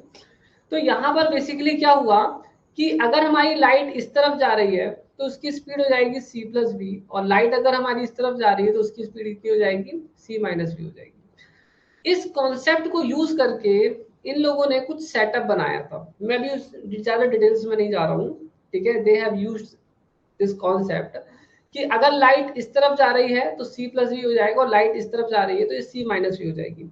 तो इन्होंने इसके बेस पर एक एक्सपेरिमेंट किया, और इस एक्सपेरिमेंट के बेस पर उनको एक फ्रिंग विड्थ मिलनी चाहिए थी। They should have got फ्रिंग width, है ना, सॉरी फ्रिंग शिफ्ट मिलना चाहिए था, फ्रिंग शिफ्ट। अभी डिटेल्स में नहीं जा रहा हूँ, अभी आपको ऊपर ऊपर समझा रहा हूँ। तो इन्होंने एक सेटअप बनाया था, वो सेटअप मैं आपको समझा दूंगा, डोंट वरी। तो इन्हें कुछ फ्रिंग शिफ्ट मिला था 0.4 समथिंग करके, ठीक है। इन्हें कुछ नहीं मिला, ठीक है, दे डिडंट डू एनीथिंग। इन्हें ना, इन्होंने एक बार लाइट की स्पीड को इस तरफ लिया और लाइट की स्पीड को एक बार इस तरफ लिया, और इन दोनों लाइट्स का क्या किया, इंटरफेरेंस किया, ठीक है। तो इनको ना कुछ फ्रिंग शिफ्ट मिलनी चाहिए थी, इन्हें कुछ नहीं मिला फ्रिंग शिफ्ट, ऐसा कुछ नहीं मिला ही नहीं। इसी जब कुछ नहीं मिला तो उसे कहा गया माइकलसन मोर्ले एक्सपेरिमेंट का नेगेटिव रिजल्ट, है ना। They call it as the negative result of Michelson Morley experiment. इसका मतलब ये हो गया कि इधर नाम की कोई चीज होती ही नहीं है, ठीक है। Did you got it? इसका मतलब ये होता है कि इधर नाम की कोई चीज होती नहीं, तो मतलब इधर का एग्जिस्टेंस ही खत्म हो गया। समझ में आया बच्चों आपको? Did you understand this? क्योंकि इधर है ही नहीं, तो ये जो टर्म आ रहा है टर्म आएगा ही नहीं। तो लाइट की स्पीड, लाइट इस तरफ ट्रेवल करे या लाइट इस तरफ ट्रेवल करे, ठीक है, लाइट की स्पीड सी रहेगी। So light either travel in this direction, it speed c, या इस तरफ ट्रेवल करे, लाइट की स्पीड सी है। आया समझ में आप लोगों को? ठीक है बच्चों। तो इधर का एग्जिस्टेंस इस तरह से खत्म हो गया, क्योंकि उन्हें जो फ्रिंग शिफ्ट मिली थी मिली नहीं, ठीक है। अब मैं आपको दूसरा चीज बताता हूँ। अब इधर के बारे में मत सोचो, अब अपन रिलेटिव मोशन के बारे में समझो, ठीक है। अब माइकलसन मोर्ले एक्सपेरिमेंट को दूसरे एक्सपेक्ट समझते हैं, माइकलसन मोर्ले एक्सपेरिमेंट को, ठीक है। अब यहाँ पर इन्होंने दूसरे में सेटअप में क्या किया कि अगर हमारी, देखिए मैं आपको बताता हूँ कि यहाँ पर चल क्या रहा है। लाइट हमारी इस तरफ जा रही है, ठीक है, okay, light is travelling in this direction like this, ठीक है। और हमारी हमारी जो अर्थ है ना, जहां पर लाइट ट्रेवल कर रही है डायरेक्शन में, हमारी अर्थ भी इस तरफ ट्रेवल कर रही है, तो हमारी अर्थ की स्पीड हो गई v, ठीक है। तो अब लाइट की स्पीड कितनी होनी चाहिए, c प्लस वी होनी चाहिए, राइट। और ये this is as per the Galilean transformation, ठीक है। गैलीलियन ट्रांसफॉर्मेशन कहता है कि अगर ऐसा हो रहा है, सॉरी उल्टा बोल दिया मैंने, so it should be c minus v, ठीक है, ठीक है। So it should be c minus v, ठीक है। और अगर ऐसा होता है कि लाइट इस तरफ ट्रेवल कर रही हो और अगर हमारी अर्थ इस तरफ ट्रेवल कर रही हो, ठीक है, ओके, तो क्या होगा, so what will happen in that case, light की स्पीड हो जाएगी c प्लस वी, है ना। This is as per the Galilean transformation, जो कि गैलीलियन ट्रांसफॉर्मेशन हमें कहता है। अगर हम इन दोनों लाइट वेव्स का सुपरपोजिशन कर दें, ठीक है, तो हमें कुछ फ्रिंग शिफ्ट मिलनी चाहिए थी, फिर से हमें कुछ फ्रिंग शिफ्ट मिलनी चाहिए थी।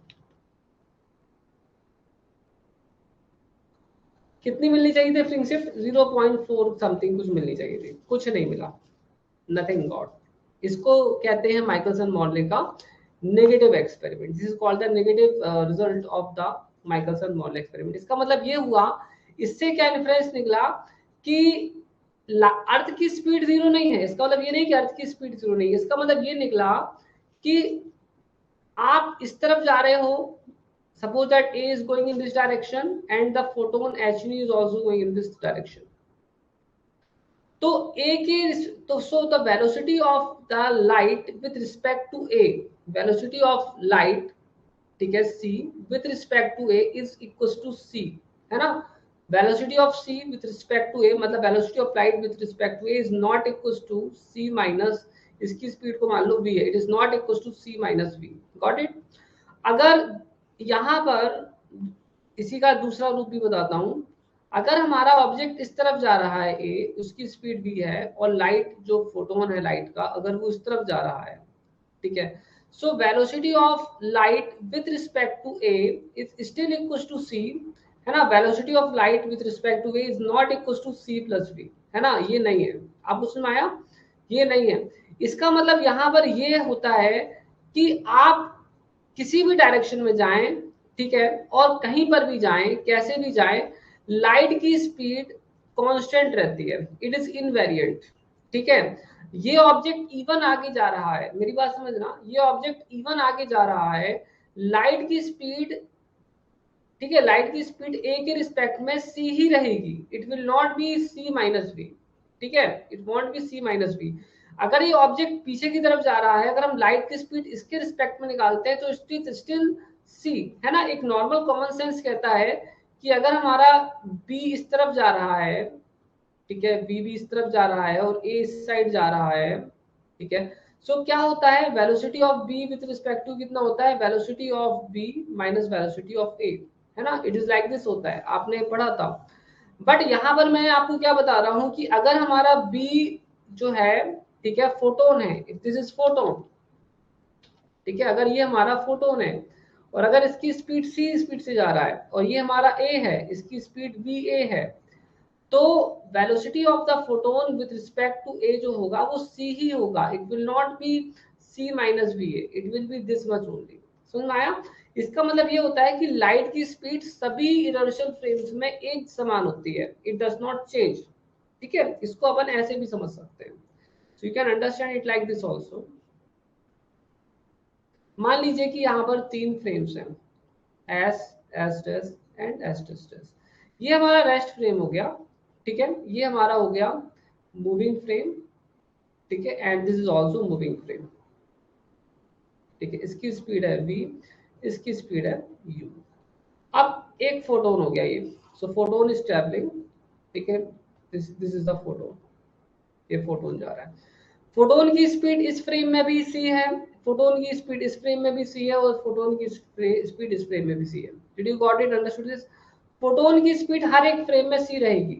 आप ऐसा बोल ही नहीं सकते हो कि इस फ्रेम में स्पीड c माइनस वी हो जाएगी, इस फ्रेम में c माइनस v हो जाएगी, ठीक है, ऐसा तो होता ही नहीं है। लाइट की स्पीड हर एक फ्रेम में सेम होती है, इट इज इनवेरिएंट, है ना। So it is called Lorentz invariant. Light की स्पीड जो है लॉरेंट्ज इनवेरिएंट होती है या रिलेटिविस्टिकली इनवेरिएंट होती है, ये चेंज नहीं होती है रिलेटिव मोशन के कारण, इट इज रिलेटिविस्टिकली इनवेरिएंट क्वांटिटी। किसी को कुछ पूछना है। माइकलसन मॉर्ले एक्सपेरिमेंट में आया था, ठीक है, समझ में आया बच्चों। माइकलसन मॉर्ले एक्सपेरिमेंट में क्या हुआ था वो मैं आपको समझा दूंगा, आप उसकी बिल्कुल भी चिंता नहीं करिए। पहले आप एक मेन कॉन्सेप्ट को समझिए कि मीनिंग क्या है उस रिजल्ट से, माइकलसन मॉर्ले एक्सपेरिमेंट से जो हमें मिला उसकी मीनिंग क्या है, what is the meaning of that thing, ठीक है। क्योंकि न्यूमेरिकल सॉल्व करना है तो पहले कॉन्सेप्ट समझना पड़ेगा, सिर्फ थ्योरी थ्योरी पढ़ने से नहीं होगा कि आप पूरा माइकलसन मॉर्ले एक्सपेरिमेंट याद कर रट भी लोगे तो कोई फायदा नहीं होगा जब तक कि कॉन्सेप्ट नहीं समझोगे। तो सबसे पहले कॉन्सेप्ट समझना है, समझ में आया, ये चीज क्लियर हो गई बच्चों, मुझे कमेंट करके बताओ।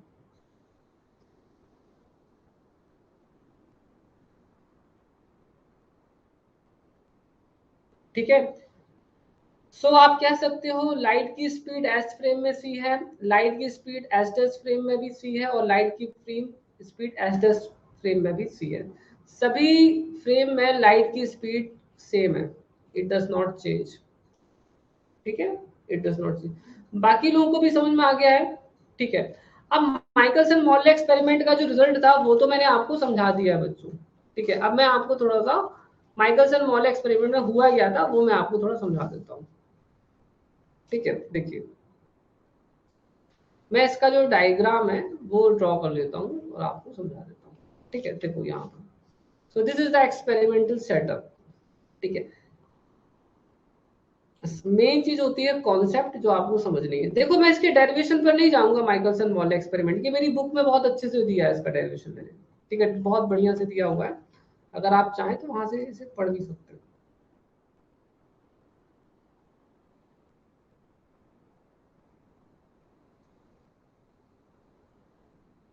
ठीक है। अब 2 मिनट समझ लो। देखो एक्सपेरिमेंट तो मैं थोड़ा बड़ा कर देता हूँ।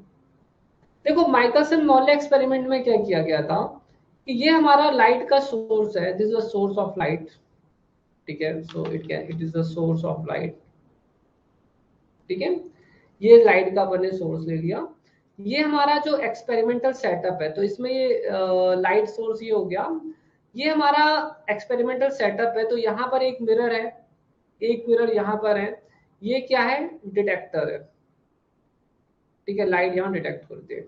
सो it is nothing but Michelson Morley interferometer, है ना, इंटरफेरोमीटर है माइकलसन मॉर्ले इंटरफेरोमीटर। इंटरफेरोमीटर का काम क्या होता है, इंटरफेरेंस क्रिएट करना। इंटरफेरोमीटर, इंटरफेरोमीटर क्या करता है, इंटरफेरेंस बनाता है, मतलब दो लाइट वेव्स को सुपर इम्पोज करता है, इंटरफियर करता है, ठीक है, ठीक है। तो ये क्या करता है, देखो यहाँ से लाइट आती है और ये दो भागों में यहाँ से बढ़ जाती है ना। एक इस तरफ रिफ्लेक्ट हो जाती है और एक इस तरफ पार्सली रिफ्लेक्ट हो जाती है। रिफ्लेक्ट होने के बाद मिरर तक जाती है, फिर मिरर से वापस रिफ्लेक्ट होकर यहाँ आती है। ये लाइट भी यहाँ से लौट कर यहाँ आती है और दोनों लाइट्स मिलकर यहाँ से, यहाँ पर ये लाइट यहाँ से रिफ्लेक्ट होकर आती है, फिर ये यहाँ से रिफ्लेक्ट हो जाती है, दोनों लाइट वेव्स मिलती है और यहाँ पर होता है interference. Did you got it, समझ में आया क्या हो रहा है। तो माइकलसन मॉर्ले एक्सपेरिमेंट में इंटरफेरेंस होता है लाइट्स का, है ना, दो लाइट्स का इंटरफेरेंस होता है। तो हमने यहाँ क्या किया, एक ही लाइट बीम को दो हिस्सों में बांट दिया। देखो फिर से बताता हूँ, एक बार फिर से सुनना। देखो एक सिंगल लाइट आई यहां से, ठीक है, और ये सिंगल लाइट यहाँ पर आने पर दो हिस्सों में बढ़ गई, एक तो रिफ्लेक्ट हो गई और एक तो रिफ्रैक्ट हो गई। यहाँ से मिरर से वापस रिफ्लेक्ट हुई और वापस आई, यहाँ पर आने पर ये यहाँ से रिफ्लेक्ट हो गई और ये वाली लाइट इस पॉइंट से यहीं पर क्या हो गई, ठीक है, रिफ्लेक्ट हो गई। ये दोनों यहाँ पर क्या करेंगी, अब सुपर इम्पोज होंगी, है ना। What will happen, they will super impose each other. और यहाँ पर हमें कुछ शिफ्ट मिलनी चाहिए, ठीक है, यहाँ पर हमें कुछ स्प्रिंग शिफ्ट मिलनी चाहिए, ठीक है, क्योंकि यहाँ पर इनके बीच में इंटरफेरेंस हुआ है। So we should find some shift here. Got it, is that clear to you, मुझे कमेंट कर देना बच्चों, थोड़ा मुझे बता देना, ठीक है। क्लियर टू यू, यहाँ तक समझ में आया,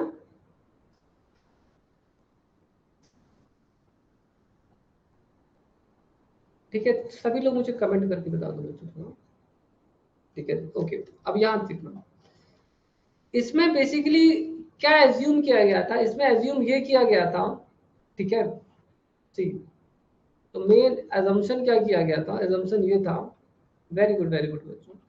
तो यहाँ पर एजम्पशन ये किया गया था, बता रहा हूँ मैं आपको, थोड़ा सा मैं डिलीट कर दूं चीजों को, ठीक है। देखो तो यहाँ पर एजम्पशन क्या हुआ था कि देखो लाइट जब यहाँ से आती है तो ये जो हमारा एपरेटस रखा है ना, ठीक है, ये एपरेटस हमारी अर्थ के ऊपर रखा है, तो हमारी अर्थ की जो वेलोसिटी है उस वेलोसिटी से ये आगे जा रहा है, ठीक है। और यहाँ से लाइट आ रही है जिसकी स्पीड सी है। अब क्योंकि जब लाइट इस तरफ ट्रेवल करेगी तो उसकी स्पीड अर्थ के रिस्पेक्ट में कितनी हो जाएगी, सी माइनस वी हो जाएगी। और जब वही लाइट रिफ्लेक्ट होकर आएगी तो उसकी स्पीड कितनी हो जाएगी, सी माइनस वी हो जाएगी। ऐसे यहाँ पर जो लाइट आएगी यहाँ पर, तो ये यहाँ पर आएगी, यहाँ पर क्या होगी, यहाँ से ये वाली लाइट आएगी और यहाँ ऐसे निकल आएगी, यही लाइट, ये ऊपर से भी एक लाइट आ रही है और ये भी यहाँ से ऐसे आएगी, दोनों इंटरफियर करेंगे। तो इन्होंने जो एजम्पशन किया है सी माइनस वी और सी प्लस वी, जिसके कारण यहाँ पर इंटरफेरेंस मिलना चाहिए था और होगा, और जिस कारण फ्रिंग आएगी, तो दरअसल हुआ ये था कि कोई भी फ्रिंग शिफ्ट नहीं आई थी, है ना, नो फ्रिंग शिफ्ट सीन। तो फ्रिंग शिफ्ट सी, ये ऑब्जर्व। तो इन लोग जो सोच रहे थे कि यहाँ जो फ्रिंग शिफ्ट इनको मिलना चाहिए, वो कोई फ्रिंग शिफ्ट इनको मिली ही नहीं, ठीक है। एक्चुअली में जब कोई फ्रिंग शिफ्ट नहीं मिली, so that is called the negative result of Michelson Morley experiment. और उससे इन्होंने ये इन्फरेंस निकाला कि लाइट की स्पीड यहाँ पर c माइनस भी नहीं है, इट विल बी c, और यहाँ पर भी लाइट की स्पीड c माइनस भी नहीं है, इट इज c। तो फिर ऐसा लेने से कोई फ्रिंग शिफ्ट नहीं मिलेगी। तो ये डिसाइड किया गया कि लाइट की स्पीड सभी इनर्शियल फ्रेम्स में एक समान होती है, it does not change. Understood this thing बच्चों? मैं अब ज्यादा डिटेल में नहीं जा रहा हूँ माइकलसन मोरले एक्सपेरिमेंट के, डेरिवेशन में जाने की जरूरत नहीं है। आपको जो मेन कॉन्सेप्ट है वो समझना है, ठीक है। What is the main concept that you have to understand. वैसे भी एमएससी में ये सारी चीजें आपने पढ़ी हैं और आपको डिटेल में पढ़नी है, तो बुक में डला भी हुआ है। अब क्योंकि एग्जाम अपना 6 तारीख को है, तो अपन यहाँ पर ज्यादा डेरिवेशन के चक्कर में रहने नहीं वाले हैं, ठीक है। नेक्स्ट सेशन में जब हम बैच स्टार्ट करेंगे तो उसमें ज्यादा डिटेल में करा देंगे सभी चीजें, ठीक है। ओके, सो अब यहाँ देखो, ये चीज तो समझ में आ गई आप लोगों को, यही है एक्चुअली में फंडामेंटल। जब आइंस्टीन को ये बात पता चली कि माइकलसन मोरले एक्सपेरिमेंट में ये हो रहा है, तो खुद माइकलसन मोरले को समझ में नहीं आया कि हो क्या रहा है। तो ये आइंस्टीन था जिसने ये बताया, ठीक है, कि एक्चुअली में मैटर क्या है। तो आइंस्टीन ने अपनी एक थ्योरी निकाली जिसे अपन कहते हैं स्पेशल थ्योरी ऑफ रिलेटिविटी। दरअसल फ्रिंग शिफ्ट मिल नहीं रही थी और सारे साइंटिस्ट सोच रहे थे कि फ्रिंग शिफ्ट क्यों नहीं मिल रही है, क्यों नहीं मिल रही है। तो यहाँ पर आइंस्टीन की एंट्री होती है और वो देता है अपनी स्पेशल थ्योरी ऑफ रिलेटिविटी। तो आइंस्टीन ने बोला अपनी पहली थ्योरी ऑफ रिलेटिविटी में, ठीक है, all inertial frames are equivalent.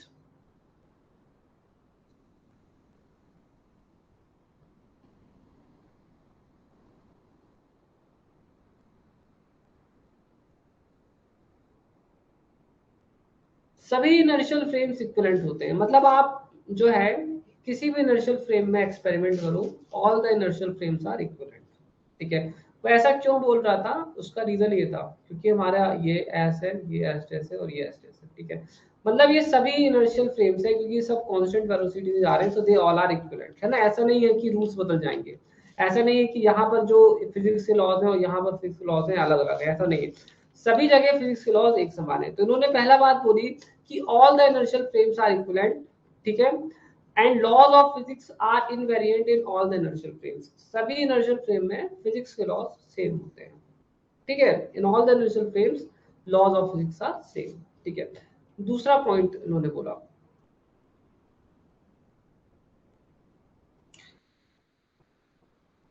Speed of light is same in all inertial frames.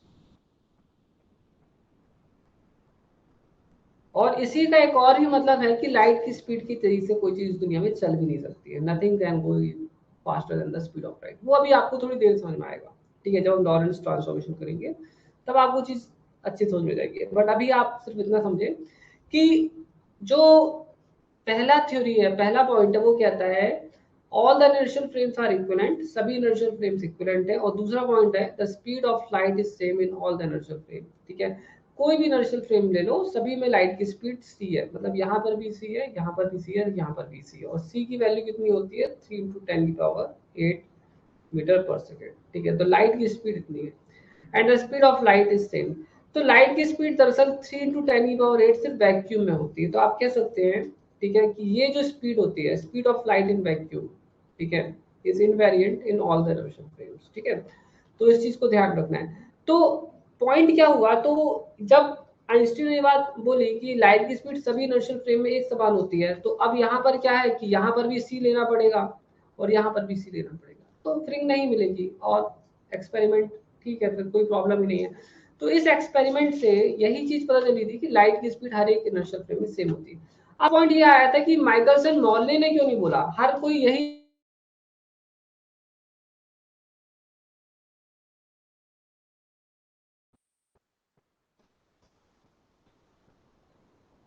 दरअसल आइंस्टीन के नाम से इसलिए जानते हैं लोग क्योंकि आइंस्टीन ने इस चीज को अंडर समझा था। एक्सपेरिमेंट करने से बस कुछ नहीं हो जाता, उसका इंटरप्रिटेशन भी उतना ही इंपॉर्टेंट होता है। है ना। देखो मैं यहाँ पर, नहीं नहीं कोई पॉज नहीं है, is there pause? No no, मेरी तरफ से तो कोई पॉज नहीं है बच्चों, no pause from my side.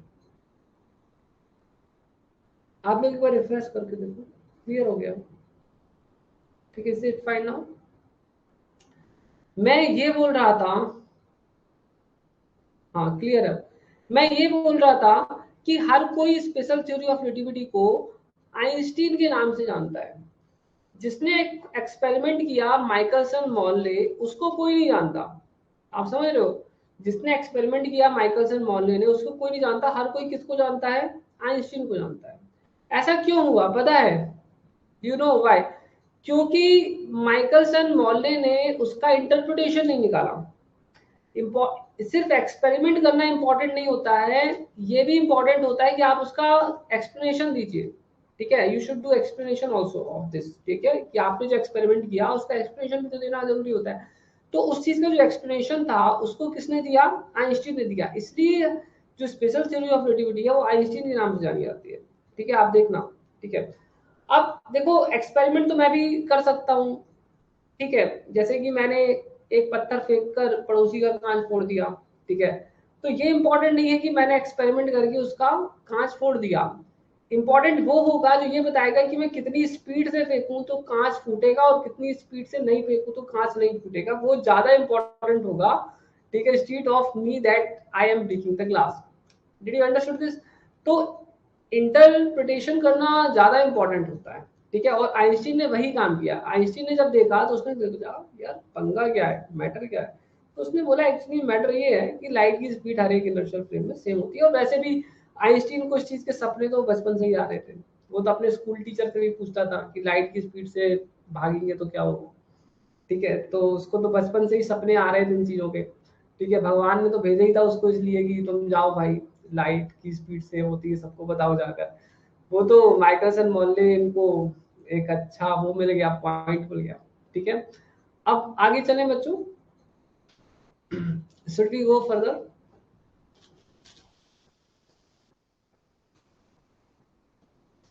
मुझे कमेंट कर देना बच्चों।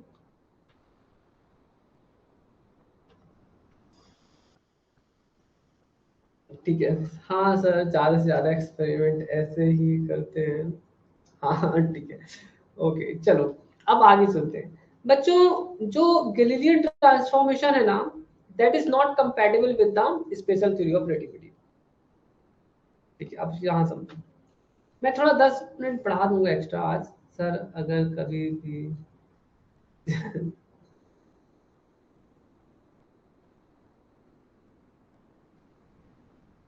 अगर कोई भी चीज नहीं समझ में आया समझती। ठीक है,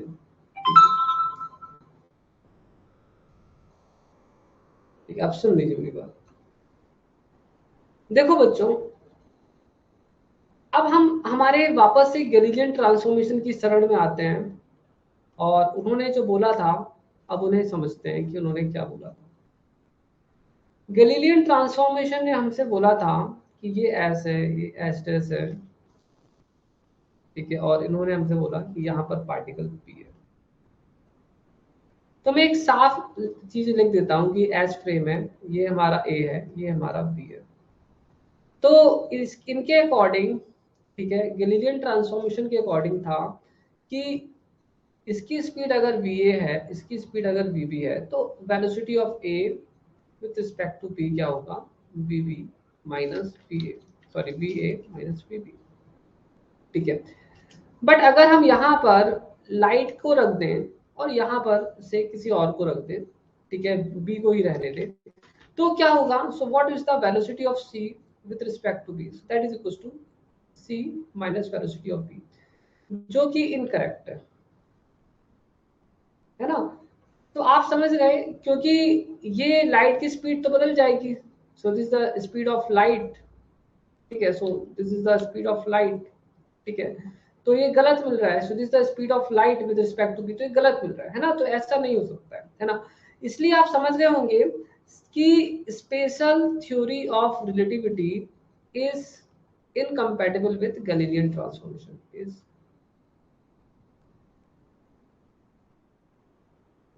with Galilean transformation. Did you got it? क्योंकि लाइट की speed with respect to b कितनी होनी चाहिए थी? c होनी चाहिए थी, जबकि गैलीलियन ट्रांसफॉर्मेशन हमें गलत स्पीड दे रहा है। अंडरस्टूड दिस बच्चों? ये चीज समझ में आई? Special theory of relativity is not compatible with the Galilean transformation. Galilean transformation के साथ ये कंपैटिबल ही नहीं है कहीं से भी। Is that clear to you? ये बात समझ में आई बच्चों आप लोगों को? मुझे कमेंट करें।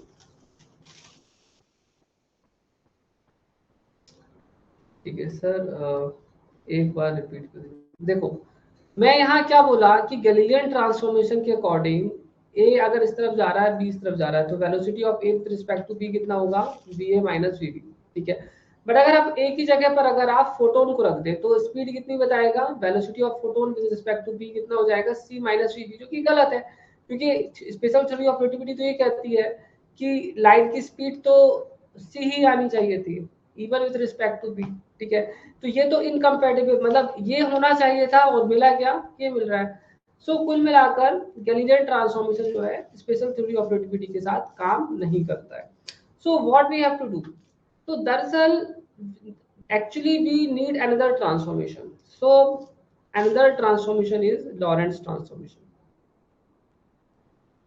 So we need to create a new transformation which is called as Lorentz transformation. तो ये कहलाता है Lorentz transformation. तो इससे अपन कहते हैं Lorentz transformation. Did you understand this? ठीक है, तो गैलीलियन ट्रांसफॉर्मेशन से तो काम चलेगा नहीं, और जब गैलीलियन ट्रांसफॉर्मेशन फेल हो गया स्पेशल थ्योरी ऑफ रिलेटिविटी के सामने, तो अब हमें एक नया ट्रांसफॉर्मेशन चाहिए, तो that is called Lorentz transformation. अब लॉरेंट्ज ट्रांसफॉर्मेशन को बनाएंगे कैसे? देखिए बताता हूँ मैं आपको.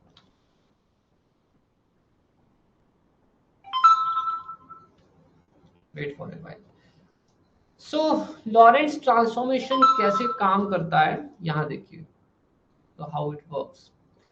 देखो लॉरेंट्ज ट्रांसफॉर्मेशन के अकॉर्डिंग मेन पॉइंट क्या है, देखिए सर अभी अभी ब्लर नहीं, नहीं बिल्कुल ब्लर नहीं है मेरी तरफ से, स्लाइड्स आर नॉट ब्लर, बिल्कुल ब्लर नहीं.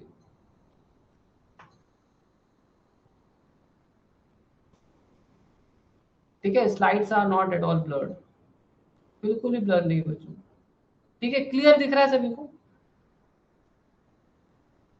Please check students, is it clear to all of you? अभी आगे चलूं मैं.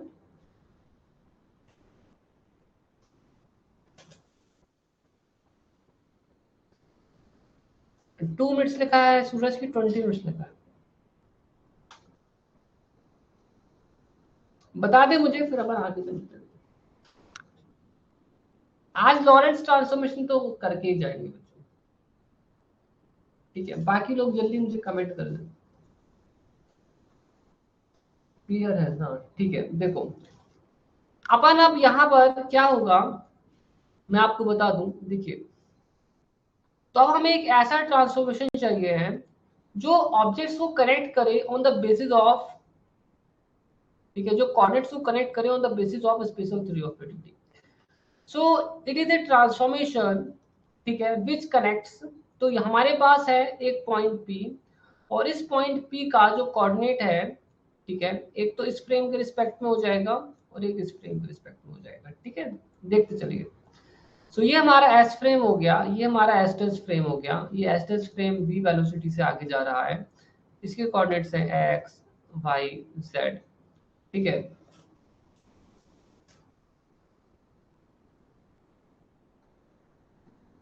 ठीक है, it is, so wait for a while. So it is x y z. ठीक है, मैं अभी पढ़ लूंगा बच्चों, don't worry. x dash y dash and z dash. ठीक है, ओके, आप समझ रहे हो. यहाँ पर एक पार्टिकल है, ठीक है, हियर इज ए पार्टिकल, और इस पार्टिकल के दो फ्रेम्स के हिसाब से कोऑर्डिनेट्स होंगे. ठीक है, x y z और t होगा. ठीक है बच्चों, ठीक है, ये किसके रिस्पेक्ट में है? s के रिस्पेक्ट में है. इसके रिस्पेक्ट में देखो, s डैश के रिस्पेक्ट में, तो इसके कोऑर्डिनेट्स क्या होंगे? x dash y dash z dash और t डैश, यही होंगे ना. Did you got it? अब हमें क्या करना है, हमारा लॉरेंट्ज ट्रांसफॉर्मेशन क्या है? हमारा लॉरेंट्ज ट्रांसफॉर्मेशन ये है So it is nothing, it's just the relation between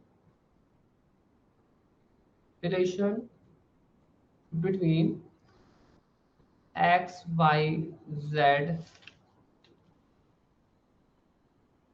t and x dash, y dash, z dash, t dash on the basis of,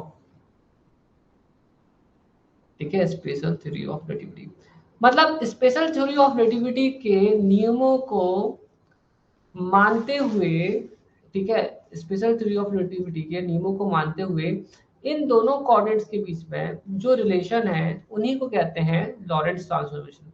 तो एक्चुअली में रिलेशन है क्या दोनों के बीच में? मतलब स्पेशल थ्योरी ऑफ रिलेटिविटी क्या बोलती है? स्पेशल थ्योरी ऑफ रिलेटिविटी ये बोलती है कि यहाँ पर भी लाइट की स्पीड c होगी, ठीक है, और यहाँ पर भी लाइट की स्पीड c होगी, है ना। तो ये इसका मेन कॉन्सेप्ट है। So this is the main concept. तो स्पेशल थ्योरी ऑफ रिलेटिविटी ये बोलती है कि आप दोनों ही फ्रेम्स में लाइट की स्पीड को सेम मानते हुए दोनों के बीच में एक रिलेशनशिप फाइंड करो, and that relationship is called Lorentz transformation. ठीक है, समझ में आया? अब इस रिलेशनशिप को डेवलप कैसे किया जाता है बताता हूं मैं आपको, ठीक है। देखो, इस रिलेशनशिप को डेवलप करना बहुत इजी है, ठीक है। मैं फुल डेरिवेशन नहीं करूंगा, मैं आपको बताता हूँ हाउ इट हैपेंस। आप इस डायग्राम को देखिए थोड़ा, मैंने अपनी बुक से पेस्ट कर दिया यहाँ पर उठाकर, ठीक है, आप देख सकते हो, ठीक है, यू कैन सी दैट। अब सब समझ में आ जाएगा आपको, ठीक है, देखते चलिए। देखो, यहाँ पर बेसिकली क्या है, टाइम जब t कुछ जब 0 होता है तो ये दोनों फ्रेम्स जो है ना s और s डैश, ये एक पॉइंट पर कॉन्साइड करते हैं, ठीक है, दे कॉन्साइड एट ए पॉइंट। तो ये एक पॉइंट पर क्या करते हैं, कॉन्साइड करते हैं जब टाइम 0 होता है। बट जैसे जैसे टाइम बढ़ता है ना, तो ये वाला फ्रेम आगे जाने लगता है ना, और दूर जाने लगता है। बट क्योंकि जब टाइम t कुछ टू 0 था, तब ओ पर क्या हुआ था, एक सोर्स ने क्या किया था, लाइट निकाली थी, है ना। ओ पर एक लाइट निकाली गई थी t कुछ टू 0 पर। अब क्योंकि वो लाइट t कुछ टू 0 पर निकाली गई थी और दोनों ही फ्रेम्स में लाइट की स्पीड सेम होती है, इसीलिए वो जो लाइट बबल बनेगा वो दोनों में एक ही जैसा होना चाहिए। Did you understood? तो लाइट बबल जो बनेगा वो दोनों में एक ही जैसा होगा, क्योंकि दोनों ही के केस में लाइट की स्पीड जो है वो सेम है, because in both the frames the speed of light is same, ठीक है। और दोनों ही केस में लाइट बबल का जो वेव फ्रंट होगा दोनों के केस में सेम होगा। कहने का मतलब यहाँ पर ये है कि अगर मैं यहाँ पर, ठीक है, इसका लाइट बबल का इक्वेशन लिखता हूँ, तो it is x square plus Y square plus Z square, ठीक है, ठीक है, इक्वल्स टू कितना होगा, ठीक है, okay. So it comes out to be, बताता हूँ मैं आपको कैसे आपको लिखना है। सो 1 सेकेंड, ठीक है। सो how how you will be writing it, c t. तो टी कितना होगा, लाइट को यहां से, लाइट की स्पीड तो दोनों में सेम है ना, तो लाइट को यहां से यहां तक ट्रेवल करने में कितना टाइम लगेगा, it is OP upon C, ठीक है, it's OP upon C. So it is nothing but X square plus Y square plus Z square upon C, ठीक है, ओके, ठीक है, देखते चलिए। मैं अभी आपके डाउट्स क्लियर कर दूंगा बच्चों, डोंट वरी, ठीक है, just have a look here, ठीक है। तो आप देख सकते हो कि लाइट को यहाँ से यहाँ तक ट्रेवल करने में इतना टाइम लगा, ठीक है, okay, light has taken this much time. तो ये इक्वेशन कितना बनता है, x square plus Y square plus Z square equals to c square t square, ठीक है। चलो अब हम एक काम करते हैं, ठीक है। अब हम ना इस वाले फ्रेम में देखते हैं, इस वाले फ्रेम में लाइट को यहाँ से यहाँ तक ट्रेवल करने में कितना टाइम लगा, टी डैश लगा, है ना। सो टी डैश कितना होगा, so T dash will be equals to O dash P upon C. So it will become, ठीक है, x dash square plus y dash square plus z dash square upon C, ठीक है। तो इस equation को भी मैं सॉल्व कर लेता हूँ. So I will just solve this equation also. ये इक्वेशन हमारा हो जाएगा x dash square plus y dash square plus z dash square equals to c square t dash square. अब बच्चों अगर आप ध्यान से देखो तो this is the equation of the sphere, है ना. ये किसका इक्वेशन है? स्फीयर का इक्वेशन है, right. Do you know what is the equation of sphere?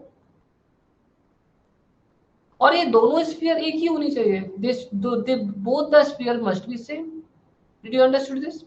दोनों स्फीयर सेम होने चाहिए बिकॉज लाइट की स्पीड तो सेम है दोनों ही फ्रेम्स में. ठीक है, आप समझ में आ रहा है आपको? लाइट की स्पीड तो दोनों ही फ्रेम्स में सेम है, तो स्फीयर तो एक ही बनेगा. सो दे शुड बी सेम. ये दोनों इक्वेशंस एक्चुअली में सेम होने चाहिए. This should be same equation, है ना. They should be same equation. चलो मैं यहाँ पर आपको बताता हूँ. देखिए यहाँ पर आप ऐसे समझिए, ये हमारा एक फ्रेम है और ये भी अपना एक फ्रेम है. ठीक है, यहाँ पर टाइम t कुछ 0 था और यहाँ से एक लाइट निकली. ठीक है, ठीक है, तो ये लाइट फैलेगी धीरे धीरे. तो क्या होगा, इवन दो एक फ्रेम यहाँ आ गया और अब एक फ्रेम यहाँ आ गया है, बट वो जो लाइट का बबल है वो तो आप समझ रहे हो ना. अब वो लाइट का बबल ऐसा हो गया है, तो light bubble has become something like this. But even though light का बबल सेम हो गया है, ठीक है, दोनों ही फ्रेम्स के लिए लाइट का बबल तो बढ़ता जाएगा, बट दोनों फ्रेम्स के लिए लाइट का बबल तो एक ही रहेगा ना. Are you getting my point? देखो टाइम t कुछ 0 पर यहाँ से लाइट निकली थी जिसने एक बबल बनाया लाइट का. अब क्योंकि दोनों ही केसेस में लाइट की स्पीड तो सेम रहती है, तो दोनों की फ्रेम में ये कितने भी आगे क्यों ना चले जाए बट लाइट का बबल तो वही रहेगा. Did you understood this? देखो मैंने इस वाले फ्रेम में भी लाइट की स्पीड c ली है और इस वाले फ्रेम में भी लाइट की स्पीड को c ली है. इवन मैंने टाइम को, x को, y को, z को सब कुछ अलग लिया है, बट लाइट की स्पीड दोनों ही फ्रेम्स में मैंने एक ही रखी है. Can you see that? ये समझ में आ रहा है? लाइट की स्पीड मैंने दोनों ही फ्रेम्स पे सेम रखी है because the speed of light is same in both the frames. तो इस हिसाब से दोनों वेव फ्रंट एक ही है. Both the wave fronts are same. Did you understood this thing बच्चों? ये चीज समझ में आई आपको? ठीक है, वेरी गुड. यही हमारा मेन कॉन्सेप्ट है. अगर हम इन दो इक्वेशंस को सॉल्व करते हैं तो हमें जो रिलेशनशिप मिलती है वो ये मिलती है. So we get the following relationship. तो मैं अब डेरिवेशन नहीं कर रहा हूं, मैंने आपको जो मेन कॉन्सेप्ट था वो बता दिया है. ठीक है, तो आपको इन दोनों केस, इस केस में अगर आप सॉल्व करोगे तो आपको ये मिलेगा. सी, तो इसमें हमने क्या माना था? इसमें हमने ये माना था कि s हमारा ये है और s टेस्ट हमारा ये है जो कि v वेलोसिटी से x डायरेक्शन में आगे जा रहा है और यहाँ पर हमारा पॉइंट p है. ठीक है, तो इस पॉइंट p के, ठीक है, जो कोऑर्डिनेट्स हैं वो हैं x, y, z और t. इसी के कोऑर्डिनेट्स हैं x dash, y dash, z dash और t डैश. आप देख सकते हो. तो बच्चों यहाँ पर इनके बीच में जो रिलेशनशिप बनती है वो बनती है x dash equals to gamma x minus v t. ठीक है, y dash equals to y, perpendicular directions में कोई चेंज नहीं आता है. z dash equals to z and t dash equals to होता है t 1 माइनस, ठीक है, just tell you it's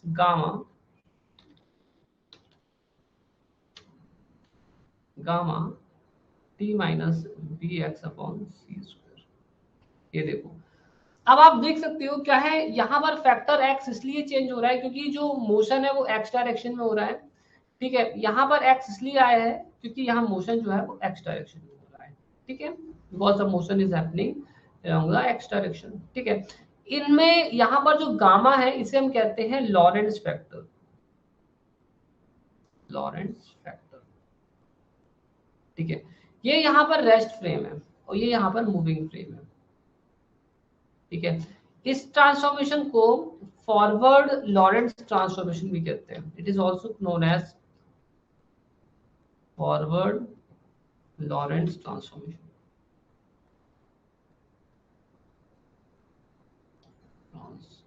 transformation, ठीक है, से फॉरवर्ड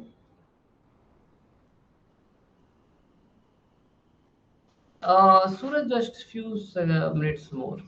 ठीक है, don't be, just few minutes more. ठीक है, ओके. सो बच्चों ये समझ में आ गया आप लोगों को? मुझे थोड़ा कमेंट करके बताएं. तो ये लॉरेंट्ज फैक्टर है और इसकी वैल्यू होती है 1 upon root over 1 minus b square upon C square. Is that clear to all of you? बच्चों थोड़ा चेक करके बताना. ये समझ में आ गया आपको? तो हमारा ये लॉरेंट्ज फैक्टर होता है,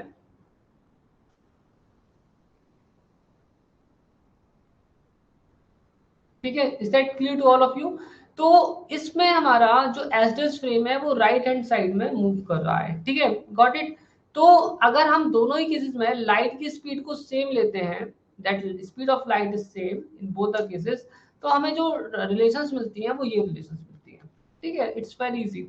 अच्छा, ये बात बहुत इंपॉर्टेंट है कि अगर वेलोसिटी बहुत ज्यादा छोटी हो जाए लाइट की स्पीड से तो गामा फैक्टर हमारा 1 होता है, और हमारा लॉरेंट्ज फैक्टर जो है, मतलब हमारा जो गैलीलियन ट्रांसफॉर्मेशन होता है, सॉरी हमारा जो लॉरेंट्ज ट्रांसफॉर्मेशन होता है, ठीक है, वो हमारा गैलीलियन ट्रांसफॉर्मेशन में कन्वर्ट हो जाता है। So it changes to Galilean transformation अगर हमारी स्पीड लाइट की स्पीड से बहुत ज्यादा कम हो जाती है तो गामा की वैल्यू 1 हो जाती है, and our Lorentz transformation changes to Galilean transformation, ठीक है। बच्चों देखो, अब मैं आपको एक और चीज बताने वाला हूँ, इनवर्स लॉरेंट्ज ट्रांसफॉर्मेशन क्या है। फॉरवर्ड तो सभी लोग पढ़ते हैं, इनवर्स कोई पढ़ता ही नहीं है। तो इनवर्स क्या होता है ये भी समझ लो। इनवर्स लॉरेंट्ज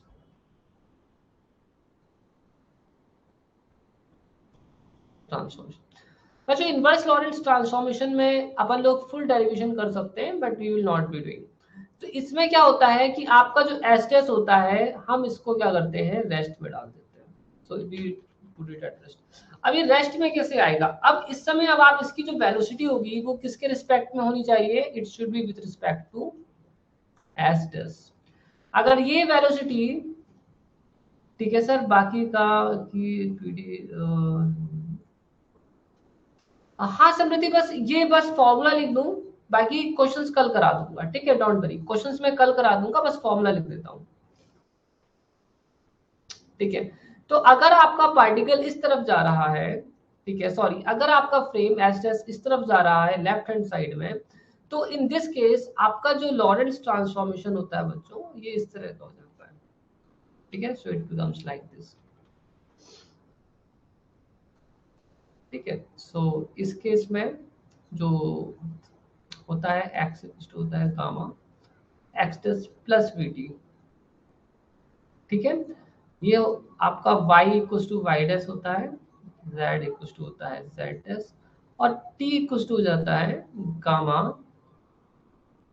t डैश आएगा, t dash plus v x dash upon सी स्क्वायर, बस, ठीक है बच्चों, खत्म, बस इतना ही था और कुछ नहीं, ठीक है। आज की क्लास के लिए इतना ही है। दरअसल आज की क्लास फर्स्ट डे थी ना, तो थोड़ा सा फंडामेंटल्स बताने थे, इसलिए थोड़ा टाइम ज्यादा लग गया।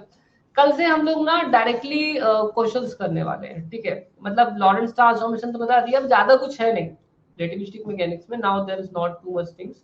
तो कल से अब हम लोग क्वेश्चंस ज्यादा करेंगे। फॉरवर्ड और इनवर्स लॉरेंट्ज ट्रांसफॉर्मेशन यही होते हैं, तो कल से हम लोग क्वेश्चंस करेंगे। अब आज के लिए आप रिलैक्स कर सकते हो, आज के लिए इतना ही है, ठीक है, ओके। अब किसी को कुछ पूछना हो तो प्लीज हैंड रेज कर लो। हाँ ठीक है, श्योर। हेलो। हाँ हाँ समृद्धि बताइए। जी सर, लॉरेंस ट्रांसफॉर्मेशन में वो जो बबल का कंसेप्ट है वो मुझे क्लियर नहीं हुआ है। कौन सा वाला? बबल का कंसेप्ट बताया ना आपने। अच्छा, बबल वाला कॉन्सेप्ट, ठीक है, मैं बता देता हूँ, देखिए यहाँ देखिए,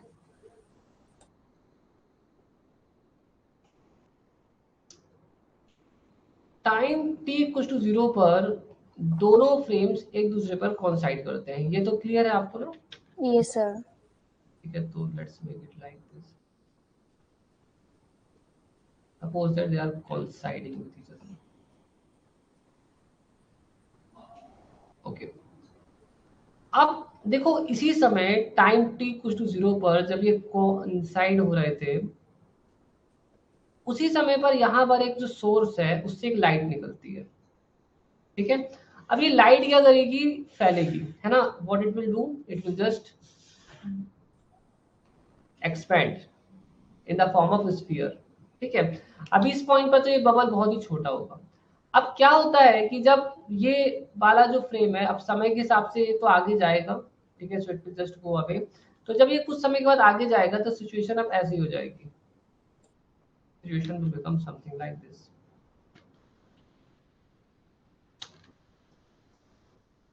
अब आप देखो, ठीक है, situation will become like this.